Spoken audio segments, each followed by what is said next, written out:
So what's up, man? Nothing really. Well, you is this the first time you've heard yourself with headphones on? Yeah. Yeah. You sound like your dad, you say? I mean, I kind of get my dad's vibes from me talking. Fives? Vibes. Oh, vibes. Yeah. Gotcha. When this table gets uncomfortable, we can figure something else out. But yeah, It's kind of short. I mean. it's a kid's table, but Yeah, I can tell by all the drawings. yeah, it was my Jesus. yeah, it is. It was my friend's table, and then he moved, and he wasn't going to take it with him. I said, I'll make something with it. And so it was like a full-size, 2.5 by 4 foot kitchen table, and now it's a triangle-shaped, I don't know, collage of what was the whole table. Yeah. But, whatever. So you guys went to McPherson this weekend? Yeah. How was that? What'd you guys do there?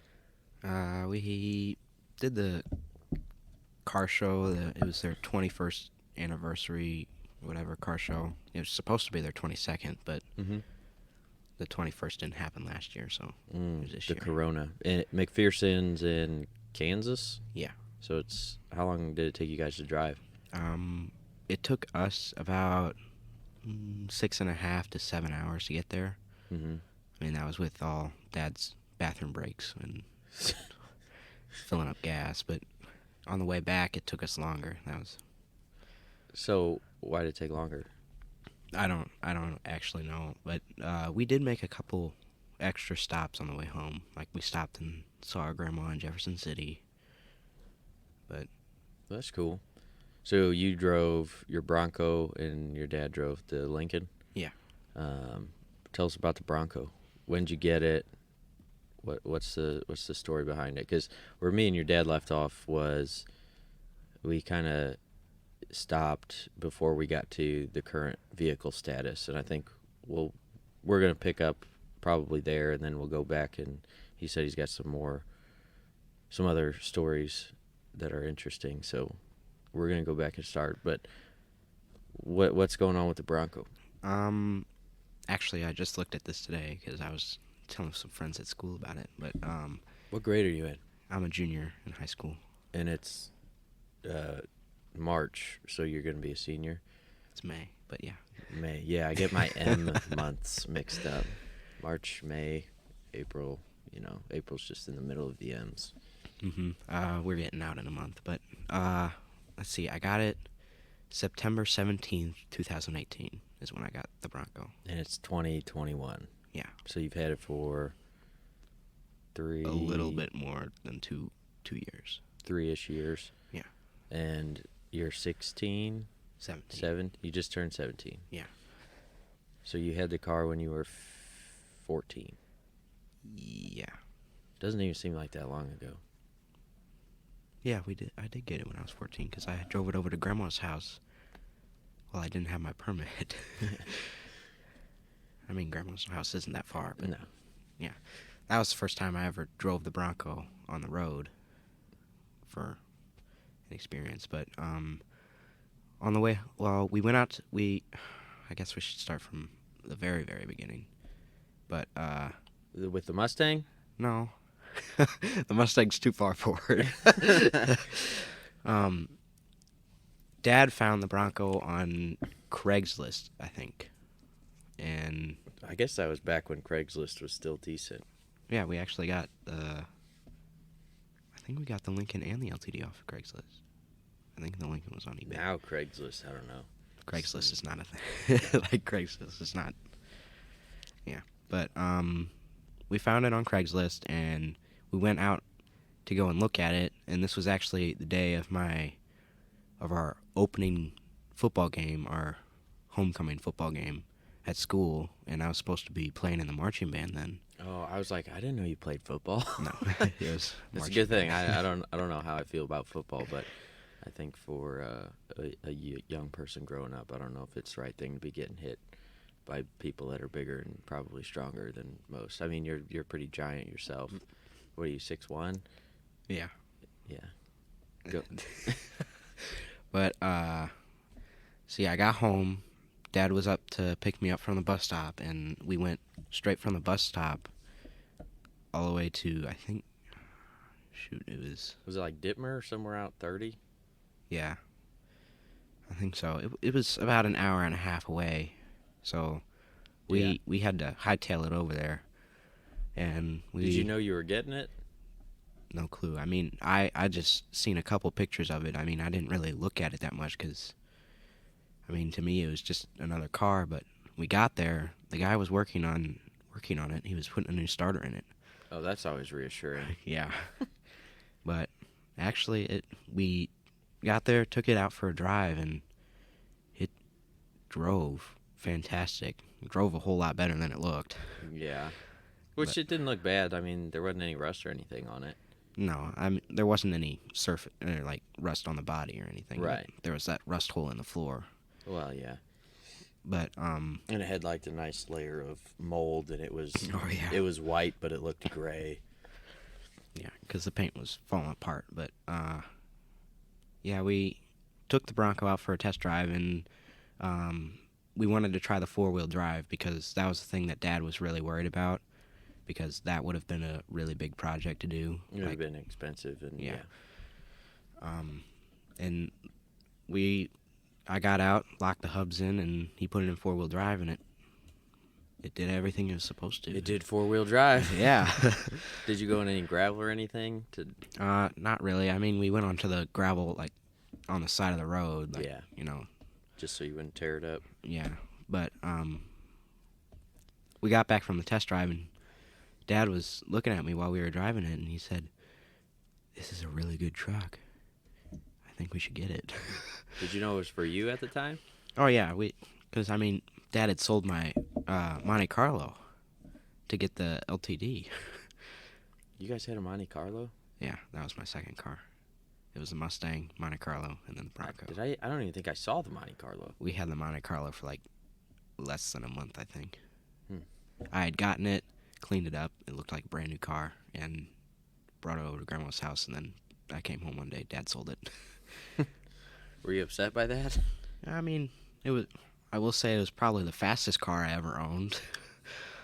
Not very many kids at 17 are going to say, well, that's the fastest one I've owned, because they probably don't own any cars, and they probably haven't had multiple vehicles by then. Yeah. But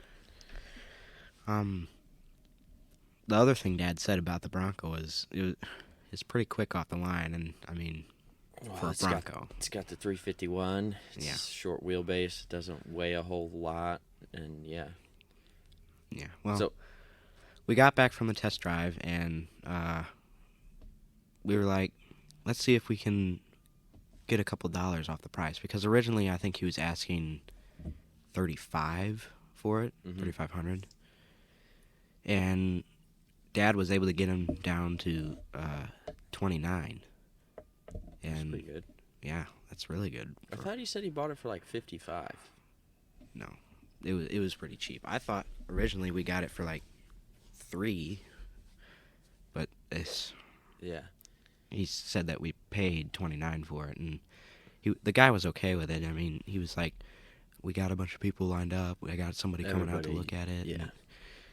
We were like, okay, let's see if we can get some money off. And yeah, you show up with the money and you say, look, this is what it's worth to me. If it's not worth that to you, then I'll just go on my way. Yeah, and I mean, I still think it would have been an okay price for $3,000, but $100 won't make or break a $3,000 purchase. No. Yeah. I mean, at this point, you've gone on how many rides with me to go look at vehicles? 3. 3? 3 Miatas, and we've only came home with 1? Yep. Which is probably a good thing. Yeah. But that thing runs and drives now. It's all tuned and it's ready to go. I am annoyed, though, because I don't know why, but it seems to be leaking oil from somewhere around the valve cover gasket, and the valve cover gasket is brand new. And it's very, very annoying. Yeah. And I torqued all the bolts on the valve cover properly. So, that is what it is. Is that like that black one that we went out to look? No, it's not like that. No. that thing sat for 2 minutes, 3 Not minutes, even. and it had a dinner plate size puddle of oil. And needless to say, that's why we didn't come home with that one. But yeah, so you guys got the Bronco for $2,900, and we'll skip ahead and then go back. But didn't somebody offer you at a dealership how much for it? We got asked 32, I think. $1,000. Yes, $32,000. And you paid $2,900. Yes. And you said, nah. Yeah, and I mean, I said that this was after it was painted, and I mean, You had just gotten it, yeah. It was looking okay, and it was still in winter time. We brought it up to church because we were doing tree lot, and this guy from Dave Sinclair pulled off the highway and was like looking at it, and Did he see it from the highway? yeah, Like the outer road or the highway? the highway. So your And I mean, church... yeah, our church is like, so it's the highway and then an outer road and then our church. Yeah, so you can see the church from the highway, and it's that catchy of a vehicle. It's got two-tone paint. It's red, white. It looks really fresh. Mhm. So what work did you do to get it to there? Well, we took it all apart, like took the doors off, took the fenders off. Did you drive it at all before you started working on it? Yeah, I took my driver's test in it before we just started working on it. So when you first got it, you did like maintenance stuff? Yeah, we just did everything. Like, that's like part of the story of coming home with it. But well, what happened there? So on the way home, we were trying to hurry up and get home, because I had that football game to get to. Mm-hmm. And Dad was... They need their saxophone player. Yeah. Well, Dad was really pushing it, as he usually does with his cars, and we had the air going. We had all of everything going. And stress test right off the bat. That's how you do it. It's sink or swim time. Yeah, and the air conditioning belt flew off, and that made all of the other belts fly off because that belt is behind all of the other belts. Right. So for it to come off, it's got to go somewhere, and it took the other belts off with it. Yeah. So, and we had Mom follow us because we were like, if you see any smoke, let us know. And yeah, after it's on fire, honk. Yeah. Flash your lights. So our belts blew off, and then about a couple seconds later, Mom was calling us like, "There's smoke behind the truck," and I'm like, "Yeah." You freaked out a little bit. Well, we kind of figured that there was because we heard the belts fly off, and we could see smoke pouring out of the hood. What was the smoke from? The belts, like rubbing? It was the belts that flew off, and since the belts flew off, that also took the bottom radiator hose off. So all of it was steam. Yeah, it was fluid, a whole bunch of radiator fluid pulling out, and we didn't have any belts. So we pulled off to the side of the road, and this was the first time I had ever been under the Bronco working on it. And I did not like it because there's these plastic boxes right by the stinking alternator, and it's hard to get to the alternator bolts because of that stupid What's in the plastic box? I think it's Is it like a fuse box or something? No, it's something with the fuel. I don't know. We'll get over there and look at it, and we'll see. It's like a filter. Dad said it was some type of filter for the fuel, but like emission stuff, maybe. Yeah, it was like two boxes on top of each other. Okay. But anyways, so the first time you worked on it, you were semi-annoyed. Yes. But since then, you've worked on like modern cars. Yeah. It's like 10 times worse. Literally, at least 10 times worse. Yeah. Well, we pulled off to the side of the road, and we didn't have anything with us. We didn't have any fluid, no nothing. So Mom had to run me over to O'Reilly, get belts, and then I also had to get some coolant. Mm-hmm. And then we hightailed it back over there, and at this point I was already late, and Dad was kind of 50-50, like maybe I should just let him go home with Mom, right, so then he can get there. But I said no, I just want to finish putting this back together. So we did, and we were back on the road, and my arms were covered about up to my elbows with black. Gris. Yeah, it was terrible. So that's why I have this picture of from September 17th, and that's when we got home. You can send me that, and I'll put it in the notes. Yeah, well, we got home, and I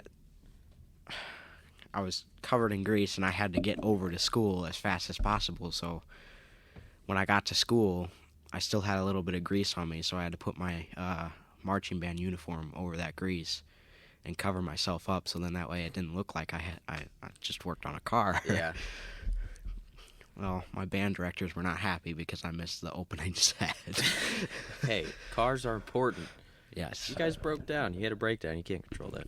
Yeah, well, now my band director refers to me as Bronco Billy. Bronco Billy. Yes. Huh. And every time I see him, he's always asking me, how's that Bronco doing? And then you do a burnout, and you're like, still good. Yeah. So that's how you first started working on it, and then you got it, and you drove it, took your driver's test in it. Yeah. How long did you have it until it came here and you started working on it? And And here is in the shop. Yeah. My shop. I think I drove it for like 3 weeks after I got my driver's license, and then we brought it over here, and that's when we started working on it, because I had to make a parts list and everything, so then that way we could start doing stuff to it. So you had it for a year and a half, At that point, yeah. and then came here, took it apart, fenders, doors, hood. Interior. Well, first I took the camper shell off at home, and we had that sitting on our trailer Oh, yeah. at home, and I drove it down here with no camper shell. That's Actually, I drove it around for a couple days without the camper shell. Mm-hmm. That was fun. Have you done that since it got done? No. You don't expose that interior? Well, that interior is expensive. So you have a respect for money now? Yes. More so, and I know we talked about money on the countless hours we've spent in the Ram going to pick up or look at Miatas. So, yeah, money is a requirement in life, and how you get it can really dictate your happiness. Yeah. Not the money itself, but how you get the money. So you brought it here and you did the interior at home? Yeah, that was, see, I took the camper shell off, and then I tore out, or did I? You brought all the seats and stuff home. Yeah, I think I brought the passenger seat and the driver's seat here, I think. Yeah, because they were here because you drove it down here.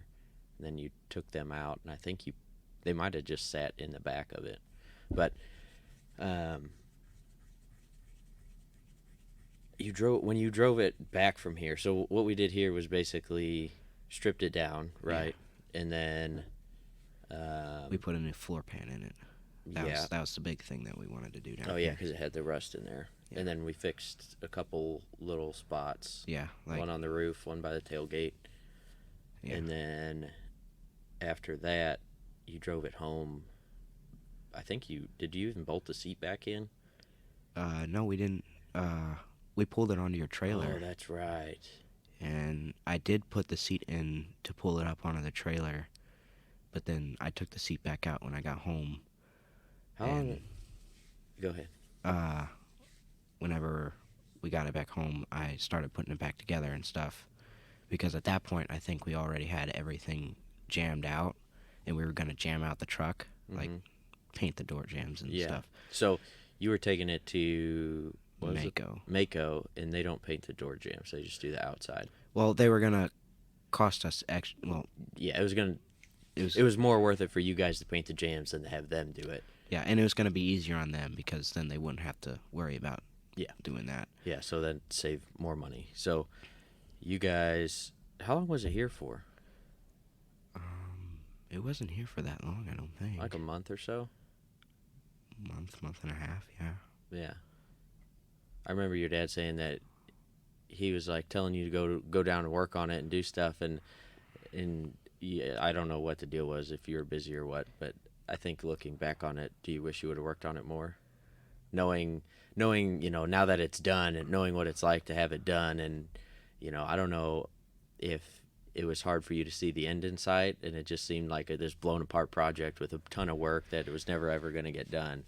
Well, my deal was with that is it was before we started it, I didn't see the end. I saw the truck the way that it was then, and I was like, this is going to be a big project.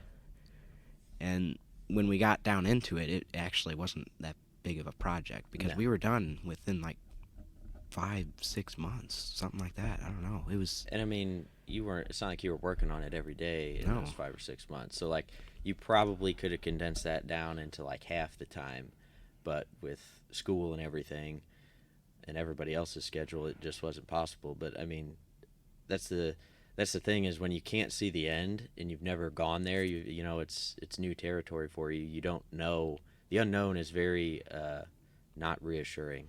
Yeah, well, I mean, once we started taking it apart and stuff and we had it sitting here, I think the first time I realized I saw the end was when we finished putting in that floor. Yeah, it was just like, oh wow, that's like, it's just done now. Yeah, it's done, and that was the biggest problem that we had, and it was like, okay, the rest is just painting and then putting it back together. Right, and putting pieces. I mean, you've built tons of Legos, like. Yeah, and I mean that was kind of part of the reason that I saw the end, is because I made a Lego Bronco, a model Bronco, and I also had a Hot Wheel Bronco. And You're Broncoed out. yeah, later on in the future, I'm also gonna I'm gonna turn my Raptor into a Bronco. Oh, an RC Bronco. Yeah, Cool. drive that around during car shows. That's actually a good way to just don't get it ran over by anything, because then people be like, oh, there's a kid who got his toy Bronco ran over. But you learned to weld your floor pan in, which was pretty cool. Yeah, and I mean, not a lot of kids get to experience that, because I mean, not a lot of kids. I mean, you could take welding at South Tech, but not a lot of kids do that because not a lot of kids want to go into the workforce, Yeah, I don't know what the youth is like today, but it's going downhill, I think. It's just, I don't know about downhill, but it's going in a different direction than I think it used to go. Yeah, and I'll say about maybe 85% of the kids that go to my school are hooked on video games, and that's like the main thing that they're all doing. That's crazy. Yeah. I mean, you can make a living doing that now, which I Yeah. think is also crazy, but that's just, you gotta adapt and evolve with the times. Yeah, and I mean, I was never good at the video game thing, and I mean, Never stopped you still play them. I mean, Yeah, I wasn't either, but I'm not good at what people call is FPS, first person shooting. oh, that's like most of the games now. Yeah, that's like Call of Duty and Yeah. Black Ops and whatever. Yeah, I would much rather go to somebody's property, set up some targets, and then go do real shooting myself. Yeah, That's exactly. That's way cooler. That's a whole lot more fun. And I mean, that's what we did that for scouts. Like, we'd go camping, and we'd have one camp out specifically for like guns and shooting at targets. Yeah. But that was a whole lot of fun. Oh yeah, I love doing that. Yeah, but I usually play like racing games, and a lot of kids don't like that, like racing games. Dude, I played Gran Turismo all the time. It's the only reason I knew what some of the tracks were around the world. Yeah, I'm hooked on playing Forza Horizon 4. That's like, it's a free roam game, and it's got a bunch of cars. Free roam meaning like You can drive around the map, and there's like certain races. Is the map pretty big? It's a decent size. I mean, it takes a good 30 minutes to get from one side of the map to the other, so it's... Holy cow. That's pretty cool. I have heard a lot of cool things about that game. Yeah, I've never played it. Like, it's one of those things that I know if I were to start, I would spend way too much time doing. Yeah. So, like, I try to watch what I start and what I get myself into, really. Is this going to be a overall positive experience in my life that's going to help me later on? Okay, yeah, get into it. Otherwise, if it's not, you probably don't need to spend time on it. Yeah, and all of the Forza games. Like they have Forza Motorsports, which is just a straight up racing game. Like you can go into real world tracks and use real race cars. Do And they stuff. do sim racing with Forza? Yes, Forza is a simulator Okay. racing game, and That's one rabbit hole I still may go down it one day just because it's going to be so much cheaper than buying a real race car and going around and racing. But I don't know. There's some pretty cool sim rigs out there. yeah, and I mean you can buy a pretty cheap simulator And yeah, sort of thing off of Amazon. And my thing though is like I would want the live motion, like the $10,000 one, and at that point I could go race the Miata for a couple seasons in autocross, and yeah, but it's one of those rabbit holes that I could probably get into it, go the cheap route, and I would still have just as much fun as if I had, all the extra stuff. Yeah. But yeah, we'll see. Did you learn anything else from doing the Bronco? So you did welding. You already knew like bagging and tagging parts. Yeah, because I mean I helped with Dad's wagon, and I was actually really young when we did the wagon. How old were you? I think, shoot. I mean, if you were 14 when you got the Bronco. Yeah, I think I was. What was the first trip you guys took in it? Like, how old do you think you were? In the wagon? Yeah. Was it going down to Florida? We went to Florida 2010, I think. I don't remember. I would have been like 6 years old when we did that. So I would have been like 5 when I helped with the wagon. 5 Jeez. or 6, because I think we finished it and then we went down to Florida. Yeah, and then 2 years later we went down again because I got a hat. It says 2012 on it. So you started working on cars when you were just a wee one? Oh yeah, and I mean I helped Dad a little bit with the Cyclone, but most of the time, and I'm sure he can back me up on the story, I'd stand in the window and cry because I couldn't be out there.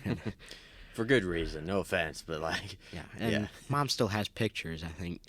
There is one picture of me standing in the window crying, but I don't know if I was crying because I couldn't go out there or because I had a smelly diaper, but... You're still wearing diapers at 5?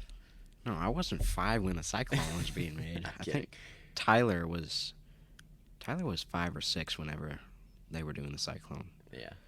So that would have made me 1 or 2. Yeah. That's wild. Goes fast. Yeah. It definitely goes fast. I'm really disappointed that we got rid of the Cyclone. That was... Yeah, but I mean, it opened up so many doors. If you guys Yeah. would have kept the Cyclone, you might not have gotten the Bronco, or, everything could have turned out totally different. Yeah, I think getting the Cyclone did help. Getting rid of the Cyclone helped a little bit with me getting the Bronco, but it mostly helped with getting Tyler a new car. Which freed up a bunch of other, Yeah. funds. But we had that conversation. Like, you could have sold your Bronco right off the bat and never really enjoyed it. I mean, this is just like phase 1 with the Bronco. You want to take the body off the frame, redo the whole underside, and then it'll be like done. Well, we don't know if we're actually gonna take the body off frame because we realized that it was a stupid idea to paint it before we did the body off the frame thing. But I wanted it to look done. And I mean, it drives like it's done.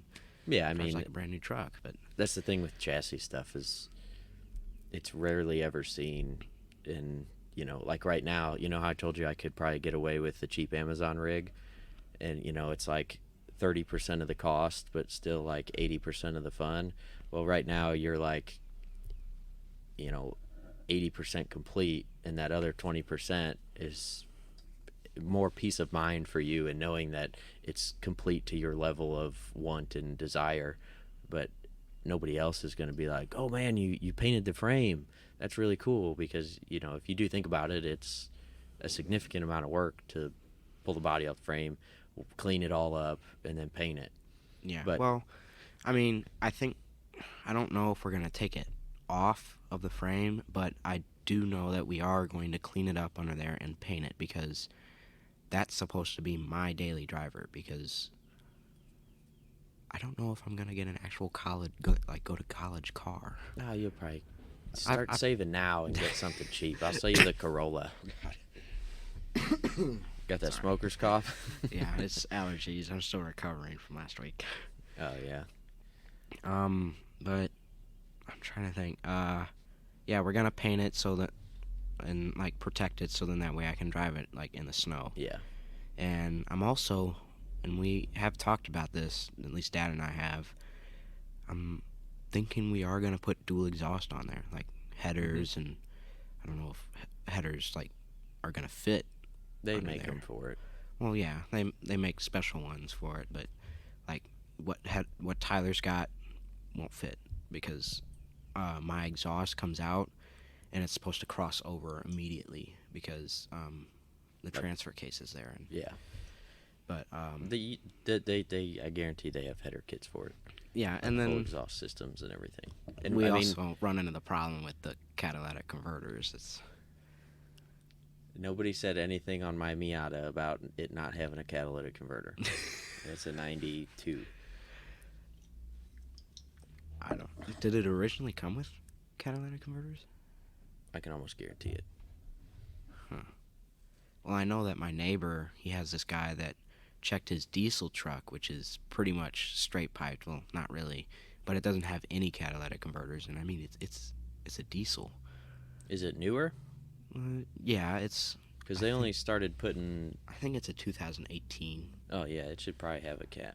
Well, legally. This guy, he actually took it off because he wanted to make it sound cool.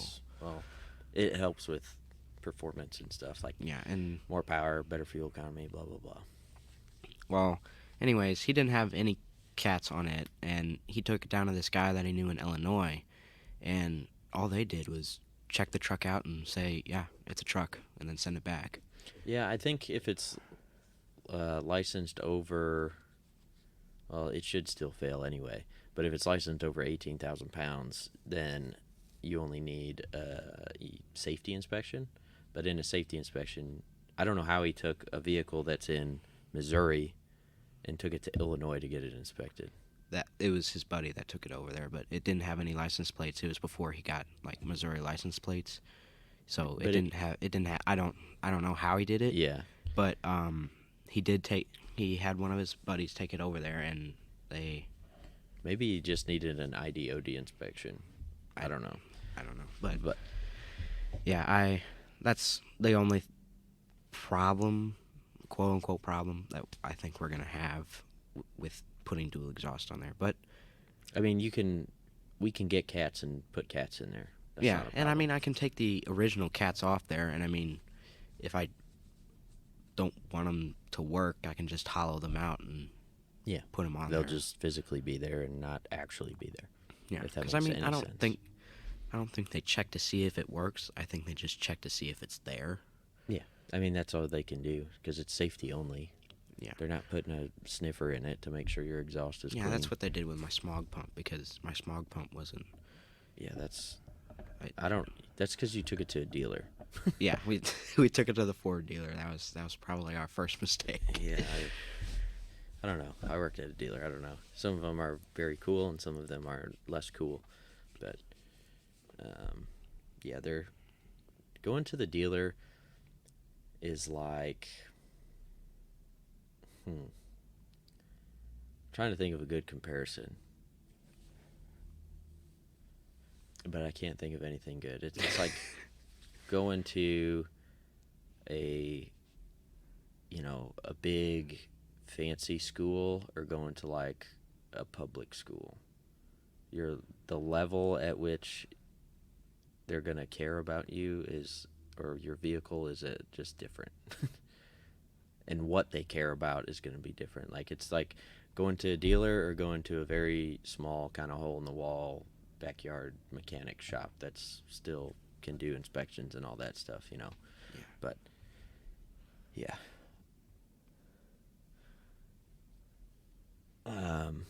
So, you got the Bronco, and you've been driving it for how long? You like it?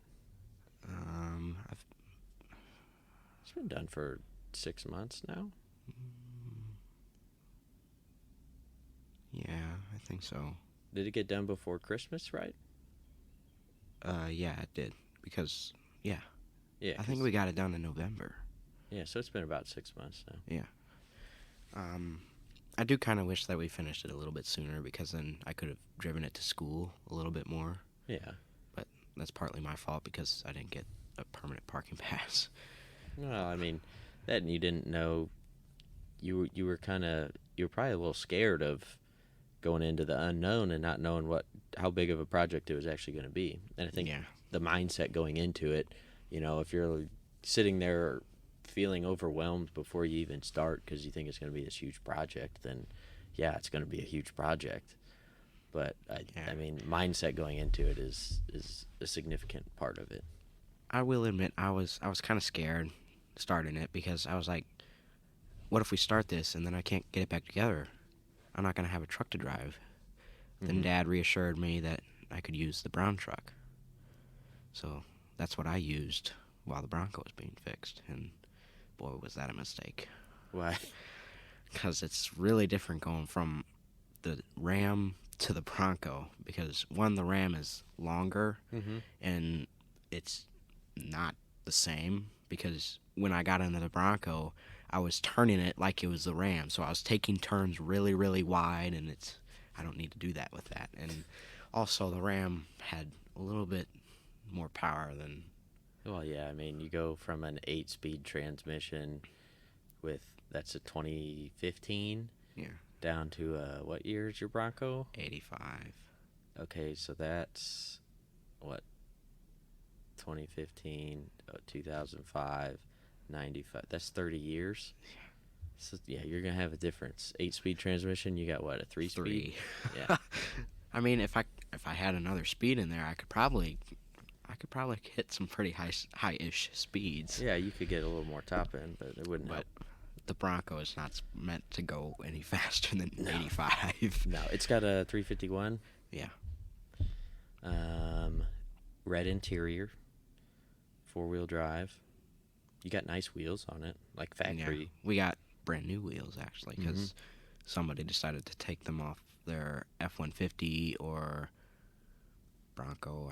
We don't actually know what they took it off, but they took them off to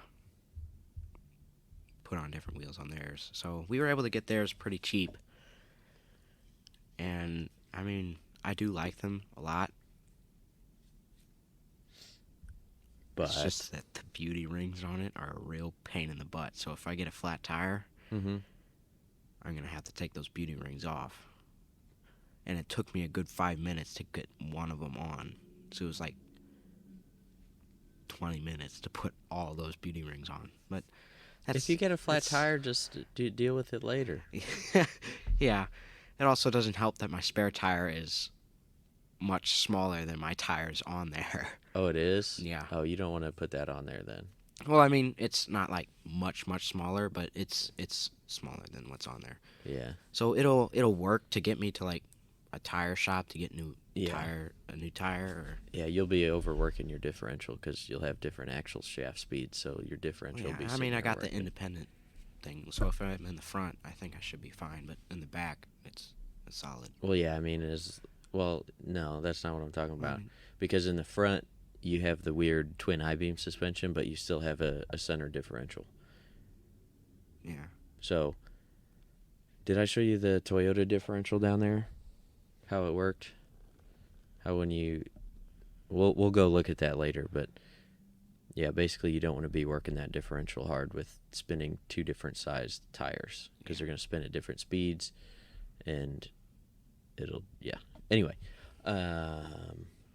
Well, we just kept the back tire on there because we wanted to keep the tire cover. Oh, yeah. Because, I mean, it looks good. Yeah.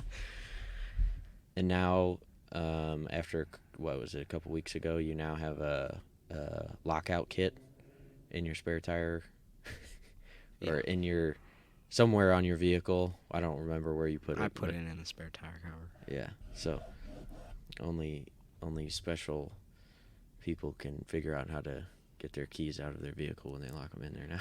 Well, Dad taught me, or like when we first got it, how to get it out because he had locked his keys in. I think it was that Lincoln, Mm-hmm. his blue one, and he came home and he was like, "Okay, here's what you do if you ever lock your keys in your car."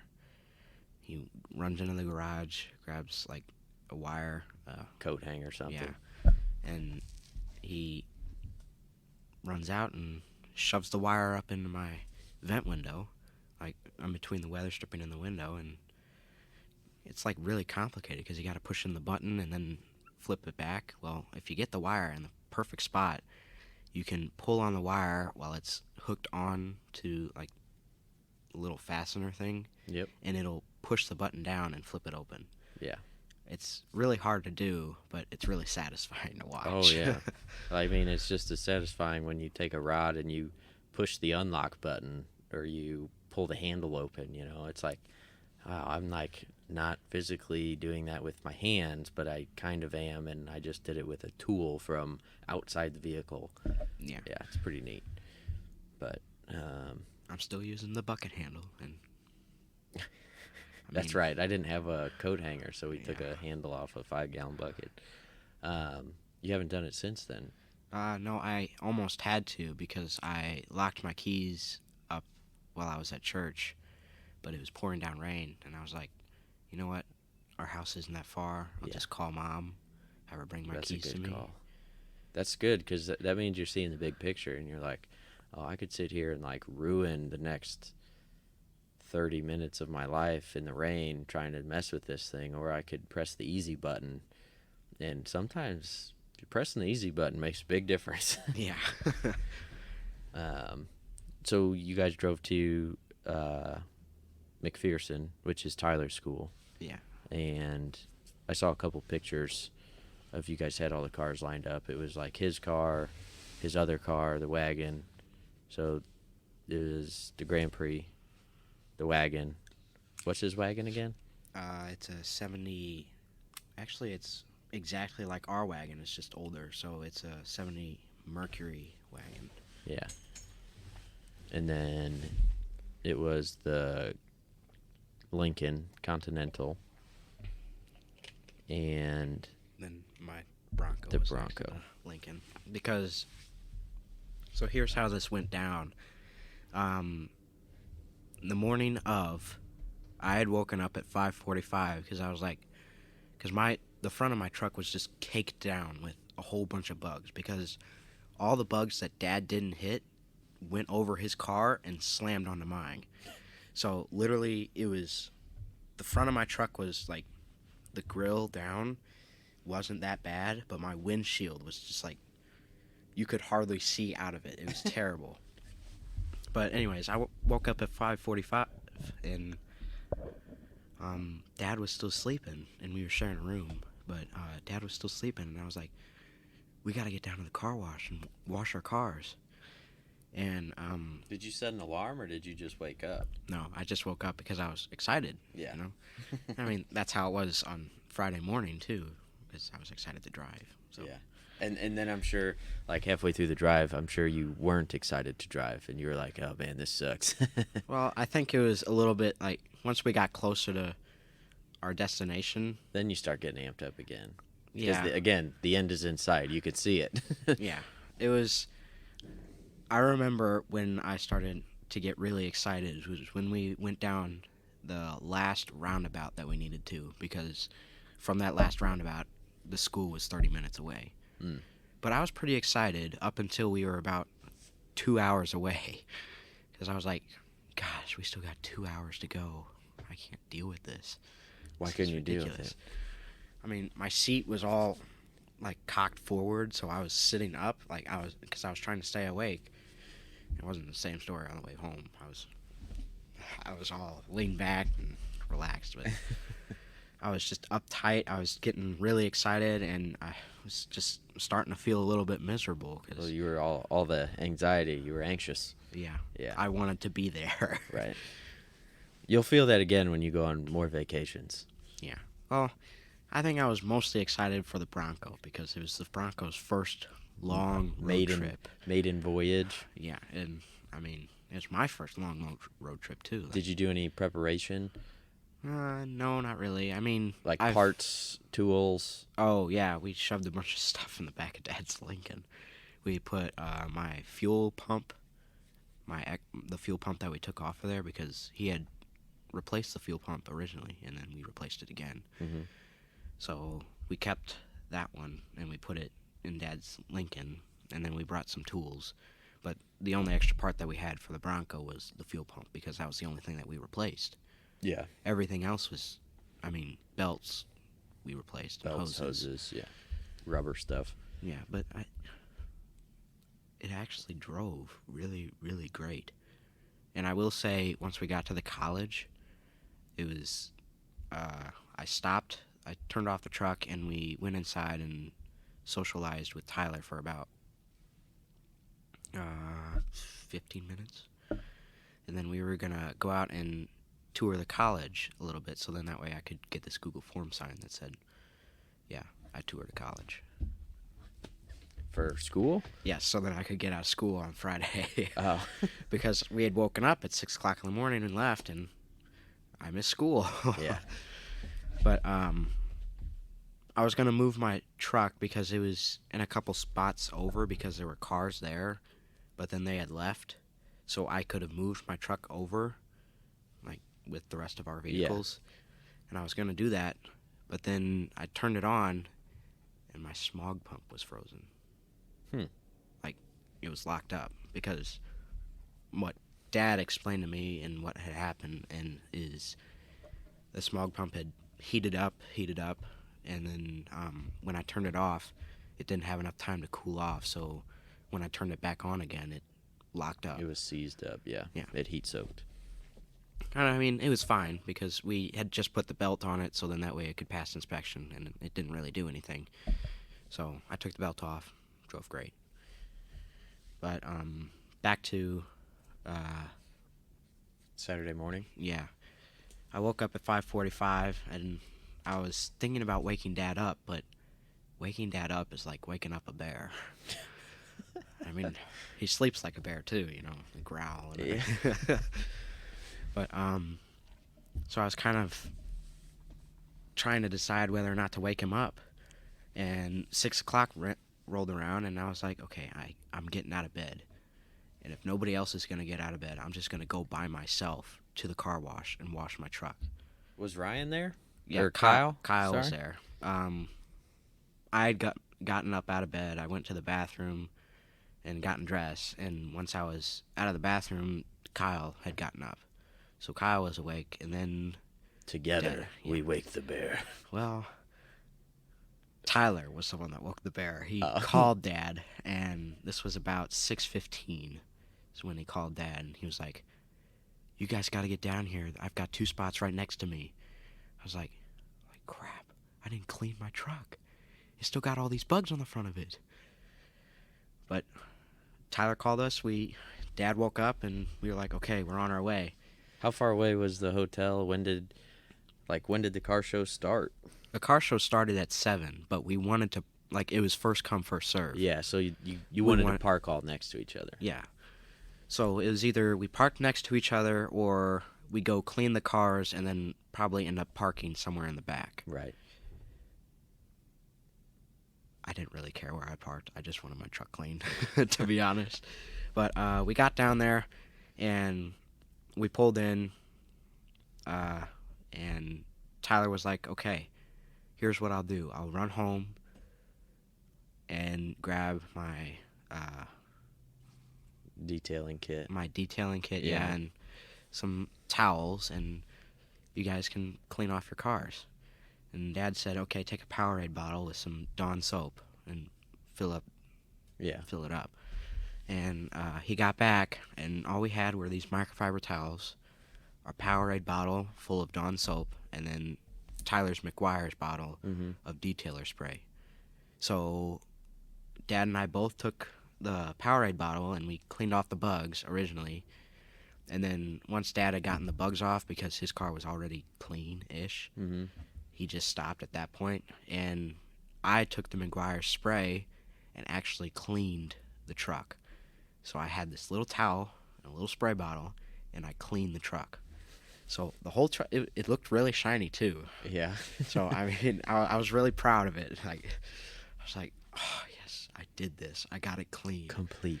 Yeah, it was about an hour and a half after we showed up. Dude, there's a lot of surface area on a car. Yeah, especially and if you go to do like the inside too, then it's like a whole nother thing. There's so many surfaces. Well, we were smart enough to clean the insides before we left home. Yeah. Because, I mean, Yeah. we already knew we were going to get bugs on the front of our car because it's 6.5 hours away. Yeah.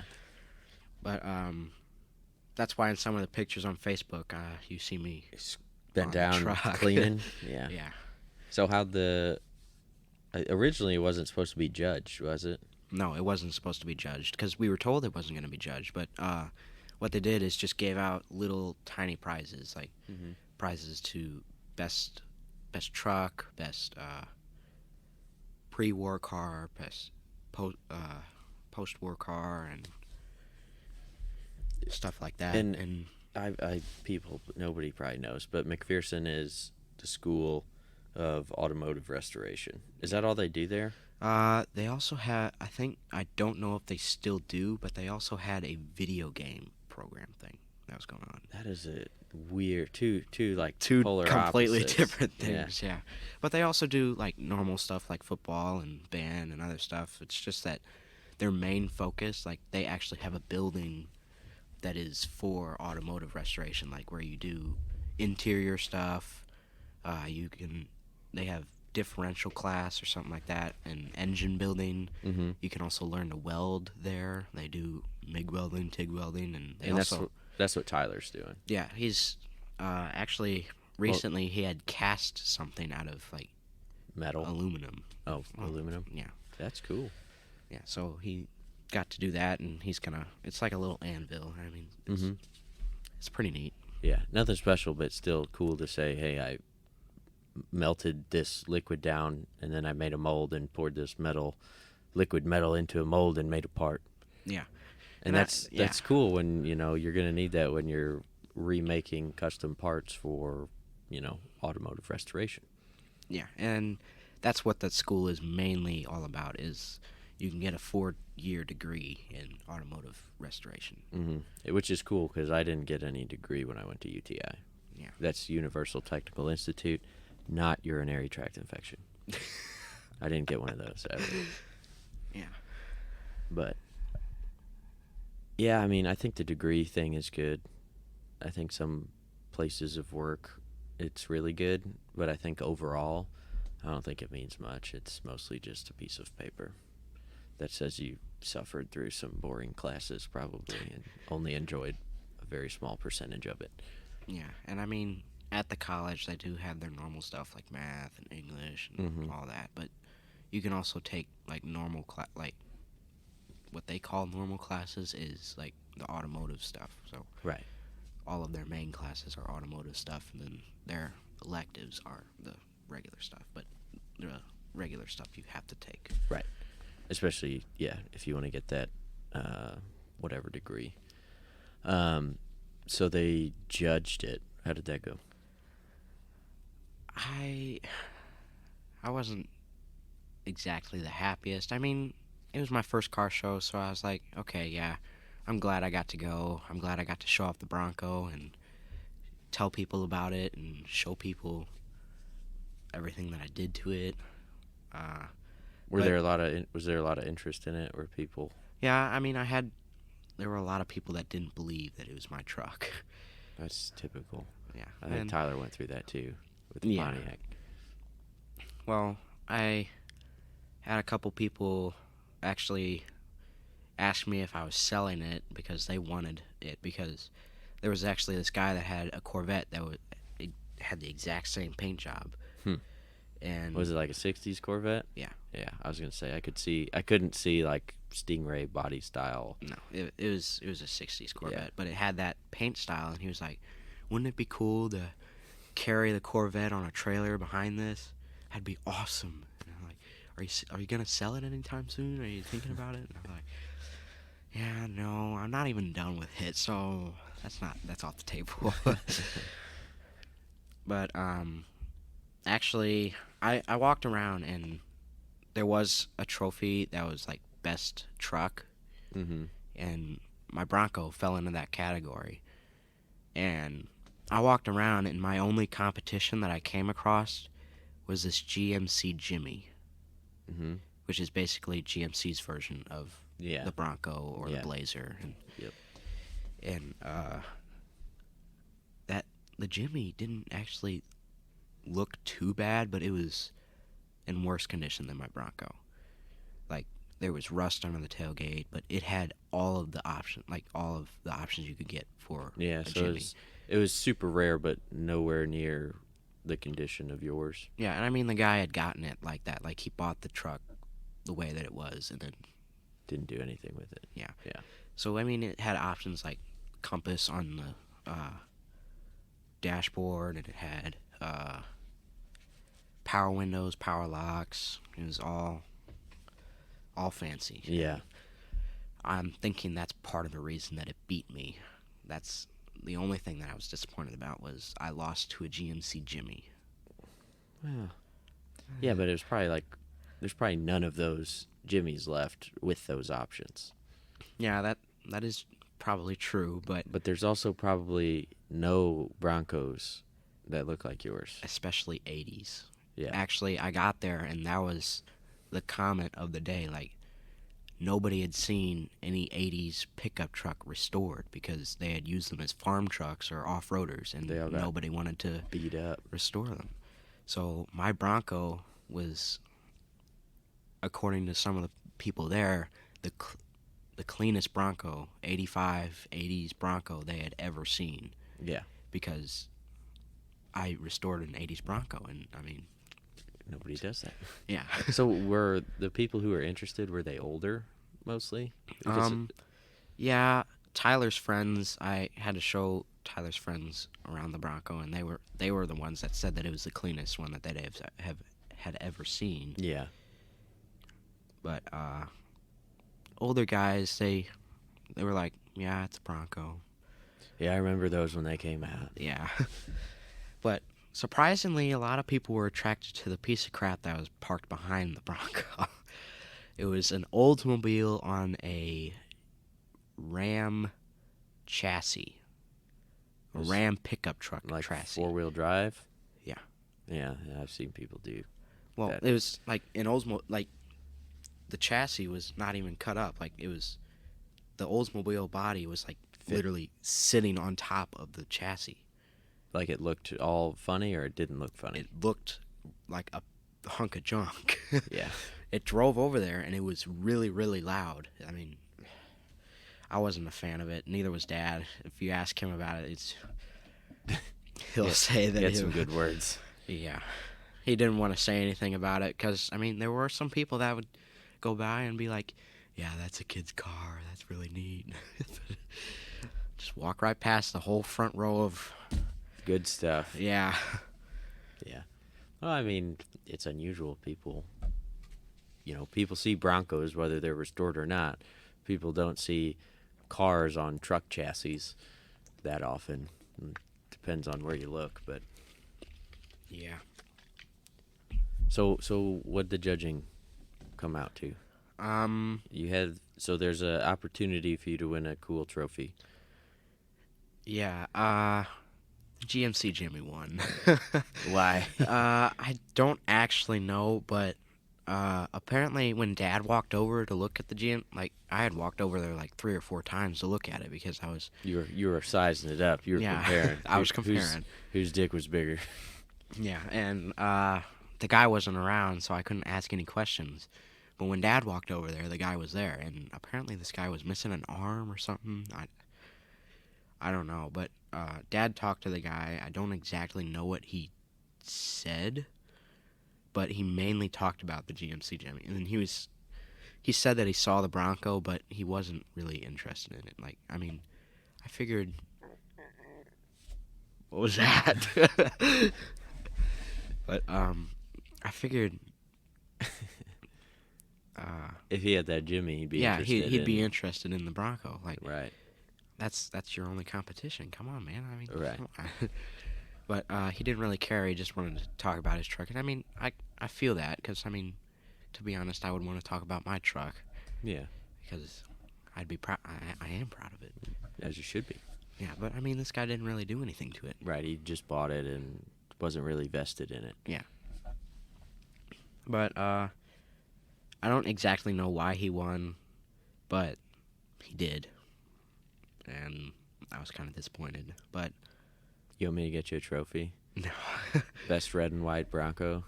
No. These trophies were made by the students, you know, like Tyler even gave up one of the parts off of his wagon.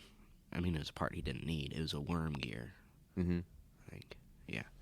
Or ring gear. One of the two. For part of the trophy? Yeah, and they welded trophies together. Yeah. Like they had real pistons on them, and it was they were really neat trophies. Pretty sweet. I would have been kind of proud to get one, especially at my first car show. But Yeah. it's Well, I fine. mean, you didn't even expect there to be the, and the opportunity to get a trophy. So yeah, that's part of the reason that I was bummed because I mean I was all set like, oh yeah, it's not going to be judged. I'm going to be just fine. I'm just going there to show off the Bronco and do all this stuff, and it's the Broncos day. Mm-hmm. And then when it comes down to it,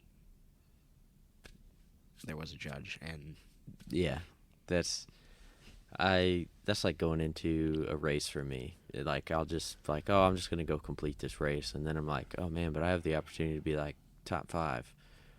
In the middle of the race, I'm realizing this. I'm like, man, I don't know, you know. So I understand the change of desire midway through. I wasn't exactly as heartbroken as Tyler was when he lost with the Pontiac, but also with Tyler, people were coming up and they were kind of criticizing the Pontiac a little bit. For what? What are they Like saying? it was, My phone just fell out of my pocket. like they were saying, "Oh, it's not all original. There's no way this should be a kid's car. Like this is too rare to be a kid's car." That's just disrespectful. I think that Yeah. just sounds like people being jealous. Like, I don't know. I remember when we took it autocrossing, and like, you know, it was kind of the same thing. People were like, "What is this kid doing with this car?" And why can't people be happy? Like, man, that's really cool. I didn't have that opportunity, but who cares? You know, Yeah. like, you just be happy. Like one guy, Dan Coons. I don't know if you probably don't remember, but he drove the like flat black Ford Maverick. I remember. And when Tyler's ball joint popped out midway through his run, I'm so glad I wasn't driving when that happened. I would have felt freaking terrible. There were no signs that was going to happen either. But anyway, he's the one that he was like, he talked to whoever our little area of SCCA people were and was like, no, we need to give him like a free entry or something and get him to come back, you know, get him to realize that, hey, it's okay that, you know, you broke down. We want you to still have fun. And like, that's the kind of people you need to be around, that need to be supporting, you know, the youth and in the growth of, you know, automotive enthusiasm. But, you know, it was nice to see him do that, but I don't get why people can be so down. Yeah, and I mean, I have people at my school that say, "Oh, you got a Bronco," and I'm like, "Yeah, where's yours? I don't care." Right. What do you drive? Like, I don't care what you drive. Dodge Dart, get out of here. I drove, you know, Dad's MDX and like a luxury Acura SUV, and to me it was just a car. It wasn't my car. It's not what I wanted. Like, I didn't really have any wants back then. I was just like, oh, whatever, cool. I get to drive a car. I didn't care what it was, what it looked like. Like, I didn't hold myself above everybody because I drove an Acura. Like, it didn't matter. It was just a car. And some people didn't want to think that. They're like, man, you got it nice driving the Acura. I'm like, yeah, okay, thanks. I'm like, Yeah, and I mean, to be honest, I'm really, really proud of that Bronco. So, I mean, when people ask me about it, that's when I start talking about it. But usually, I just keep my mouth shut about it because that's what Yeah. Dad has always taught us. Like, if you have something, don't rub it in to other people because Right, you're just going to be perpetuating and continuing that terrible cycle of people being upset, jealous, angry, whatever you name it. And at it there's a fine line between being stuck up and snobby about what you have and just playing it cool. And yeah, it's if you want to, like, a guy came here with he had a turbo on his, I think it was like a 2000s Silverado. It was like a 1500 HD, so it still had 8 lug axles. It was extended cab, short bed, giant turbo on it. Like, I could fit my fist in the opening of this turbo, and I was like, holy cow, dude. I was like picking his brain on everything. But I mean, when he pulled up, he was just, it didn't sound like it, like you couldn't tell, because he wanted like a sleeper truck, and that's exactly what it was. I think he said it made, on 11 pounds of boost, made like 600 something horsepower. And he did exactly that. He came in and just talked like normal, didn't say anything about his truck, and then it came up, and I was like, dude, I gotta see this thing, can we pop the hood? And he's like, yeah. And then he started talking about it, and it was great. But it's cool. And if you're gonna sit there and be able to talk about your stuff, you also have to sit there and listen to other people talk about their stuff, which it goes both ways. And at a certain point, you just gotta close your mouth and stop talking about your stuff, because you don't want it to always be about you. You gotta give other people room to talk about their stuff, because there's always people out there who are like one-uppers. Oh yeah, well, my friend did this with his, and it's got this much power, and it's this, and they did all this, and it's like perfect. And you just gotta be like, okay, yeah, that's cool, man. So treat others the way that you want to also be treated. yeah. And I mean, I feel kind of bad for the people at my school because usually when they do start talking to me and stuff, for some reason it always leads into them wanting to talk about cars with me. Like, that's the only thing they want to talk about to me. Like, every time I talk to one of my friends, it's always car stuff. Like, we don't always have to talk about car stuff. We can talk about other stuff, like your new video game that you just did, or your girlfriend that you're seeing, Mm-hmm. which is You got one of those? has been a conversation before. Not no. I just not have a woman in my life. Yeah, dude, I was the same way. I didn't have one for, I think I was a junior or senior, maybe a senior. I told you that in the car, but yeah, I didn't have any girlfriends until senior year. And then I learned that some girls thought I was cute, and then I was like, huh. And then I had 3 chicks that liked me, and I screwed it up with all of them. And so, that's just the way it is. Yeah, it's a little bit different. There's kids that are always doing some type of competition or something like that. Like, it's a competition to see who can get the most girls. And Get the most girls in what way? In bed? No, just I don't even know. Like, they like friend zone. They like friend zoning other girls and like showing that they have all these friends that are girls, and like, okay, congratulations, you have friends. Well, that, and honestly, most of those relationships will never last. Like, I had one of the chicks that liked me. I could probably call her up today and go hang out with her, and it'd be just fine. But like, actually having a real relationship, like a real friendship, is way more important than playing social media games with how many friends, air quotes, you have that are girls or guys or who whatever you're into. Like, that stuff doesn't matter. Yeah, and everything, at least in my perspective, everything seems to be like a competition at school, and I don't like seeing it that way, but that's just the way that it is. No, for sure. I mean, I always I've always wanted to be bigger. Like, I was short, skinny, and not very strong. And now I'm short and semi-strong. And I can run far, and, I'm pretty strong for my body weight. And I don't want to be any bigger. I can get a step stool. I can jump up there. I can do some stuff, but like, I'm almost glad I'm not any bigger because I would hit my head a lot more. Yeah. And, I mean, I find myself to be, like, average height, I think. At Maybe least for me. nowadays, shit, 6'1", 17. Yeah. There's actually some kids at school that are really tall. I mean, I don't stack up to them. But, What is really tall? 6'5". How many? A lot. I can't even Really? count. Yeah. Yeah, that's crazy. I think when I was in school, there weren't very many people who were. I mean, we had a couple like 6'3", 6'4", but a couple, not a whole lot. We had this 18-year-old kid that graduated last year, and he was like 7 foot something. Like he had to duck to go through doorways. What nationality was he? He was black. Dang, that's really tall. Yeah. He played basketball, obviously. Was he good? Yeah. It'd be really hard to get used to a 7 foot tall body, especially at that age. Cause Well, it what takes was a while really to grow funny into is that he had all of the really, really short girls walking next to him. Oh. Like he was friends with all the really, really short girls. Yeah. So they'd always like, oh, hi. Man, it's weird.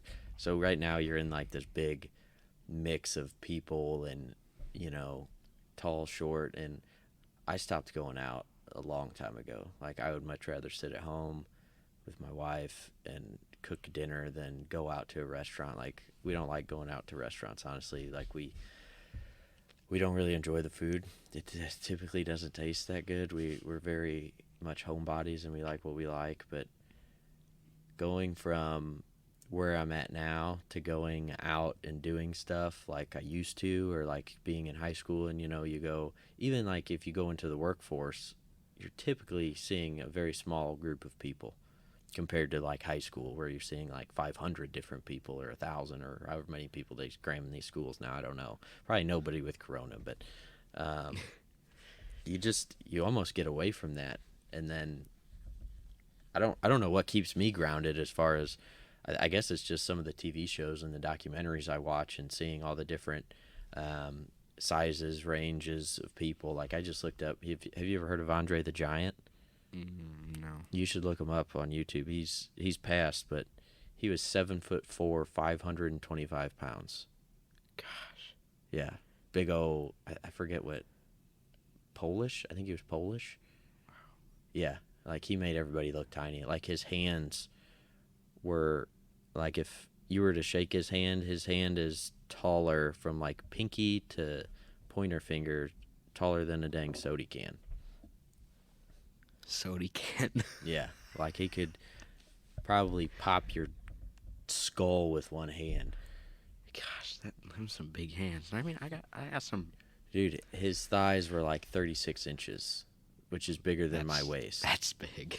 Yeah, he's got 2 of me for legs. Like each one of his legs is probably my whole self. He must have had custom-made clothes or something. Yeah, but yeah, and you get away from that as you get older because you kind of whittle that group of people down into a very small amount. And people are always, I had one friend who's kind of like, he always seemed to be like ahead of the curve, and like not necessarily just an intelligent way, but just in a whole life perspective way.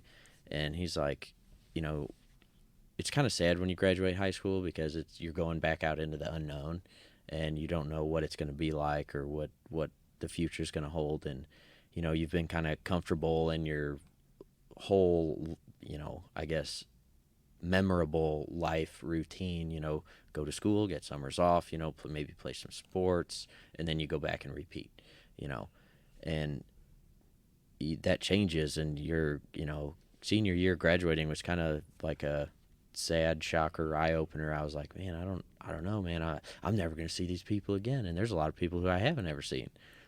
And it's weird how it's kind of okay because you think you're like good friends with these people. And what he said back then was, no, you're going to keep in good touch with the people that really matter. And you do. Like, I still talk to him, not very often, but I mean, when we do talk, it's like nothing really changed. Yeah, and Dad's kind of said the same thing. Like, all these kids in high school that, you're uh, making acquaintances with, you're probably never going to see them again. But your good friends, they'll probably stick around a little bit longer. Like, I have this friend from preschool, and we're still friends today. Yeah. And, I mean, we go to the same high school, and he lives right down the street. That's part of the reason that we're still friends. But that's a long time. Yeah, now think about when you're my age or your dad's age, and or grandma. Like grandma has all the her friends from high school and stuff, and that's a long time. Yeah, I don't see how you can keep a friend that long. I mean, I'm good-ish at making friends, and I'm also good at keeping them, but it doesn't help when they move away. No, and I mean, it's kind of what you put into it. If the friendship was that good, then you still stay in touch. It doesn't matter if it's once a year, twice a year, 3 times a year, but you still keep in touch. Like, we had friends from Tennessee that they moved to Chicago, and we moved back to St. Louis, and we'll still text them randomly. I mean, just a little bit of communication can go a long way. And like, Jen doesn't have too many friends from high school, and I think it's because, a lot of different things, but a lot of it was just bad. I don't want to say bad decision making, but just not having an idea of what good decision making was. And that's not taught by most people. You don't know what is a good relationship. Like, what does that look like? What does a bad relationship look like? Like, friendship relationship, not boyfriend, girlfriend, but even that, what does a good boyfriend, girlfriend relationship look like? Because all of my stuff was terrible all the way through high school, middle school, all of that. Elementary school, terrible. Like, you just don't know. That's part of growing up and learning, and you get to make those decisions on your own and make those mistakes, and you learn from them. But it's kind of part of life. But if you have even just a little bit of guidance, it can put you very far ahead of everybody else. And it seems like your mom and dad do a good job of giving you those little tips and cues to kind of give you some sort of direction while still letting it be your own choice and direction. Yeah. And, I mean, I'm really grateful for the way that our parents have raised us, because, I mean, some of my friends, they act a whole lot different than I do. I mean, like, one of my friends that used to be my neighbor, he moved away. He goes to Oakville. But, I remember this vividly because my dad had yelled at them because that's something stupid that they did. But my friend's little brother was riding his like electric scooter, and his little brother fell off of the electric scooter. And my friend was like, "Is the scooter okay? Is the scooter okay?" and everything, like, not even checking on his little brother. Like, and that's part of the way that he was raised. I mean, I think. I mean, his parents were always like, "Yeah, this is an expensive item. Make sure it doesn't get broken." Yeah, they made it about the money and the materialistic possession. Yeah, and I mean, over time, he did change. Like, now he's much different. Like, he still cares, I think, a little bit too much about his stuff. Like, he doesn't want anybody touching his Xbox remote with greasy hands or anything like that. He wants them to wash their hands before he touches it. But I think he cares a little bit more about human life than an object. Yeah, I mean, I can understand wanting to keep stuff nice, and you spend money on it, and like, I'm kind of a stickler because I do a lot of the repairs and maintenance and stuff. I try to avoid causing extra wear and tear on things, and trying to set myself up for success, and not leaving something in a precarious position where it could fall and either break, spill, leave me to clean up a mess, leave somebody else to clean up a mess. So, stuff like that. But I mean, as long as my tools get back and they're mostly clean, that's fine. You know, if something starts going missing, which honestly nothing's gone missing, which I'm kind of really quite pleased with because it's been a while and there's been lots of hands in the toolbox, but you know, everything comes back clean, and it may not be in the exact spot, but that's totally fine as long as it's there. I don't care, and I'm understandable about that because I know what it's like to get into somebody's toolbox and it's all new. I've had, you know, other people's toolboxes where it's just doesn't matter, throw it in the drawer. It doesn't matter which drawer. But I'm like, I got to have some level of organization. Yeah, and that's how Dad had taught us. Like, we have to have an organized space, otherwise you're not going to be able to find anything. And you're not going to know what's missing. Exactly, yeah. And that's why our toolbox in the basement is really organized. And I've only used it a couple times, but it's really organized. And Dad's toolbox, I think there's only 2 drawers that aren't organized. Actually, we just organized the metric drawer, which that's not usually organized because you guys aren't really in we don't use it. You guys are mostly standard. Yeah. Yeah. Speaking of your tools, your timing light is down there. Do you still need it? No, I'm done. Miata's good. Oh. It worked perfect. I liked it. I've never used it, so I don't know how it works. I need to get one. Yeah. But yeah. I'm kind of the same way, like with making sure everything is still in pristine condition. Oh, I can tell with the Bronco. With the Bronco, right? Like, I'm afraid to take it off roading. Like, I'm trying to let it sink in that one of these days I'm going to take it off roading. It's gonna have a dent. It's gonna have a scratch, and that's gonna be okay. The dent is gonna be the hardest thing to get around because I don't like my truck to have dents. And that's why we spend so much dang time trying to get the dents out of that Chinese hood that we got. There still is dents there, but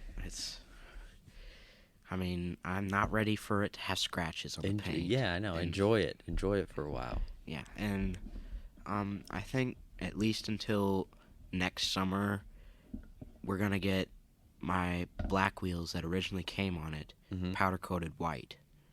And then Dad was saying, I don't know if this is actually true or if we're going to do it or not, but we're going to throw big mudders on those powder-coated white wheels. For the winter?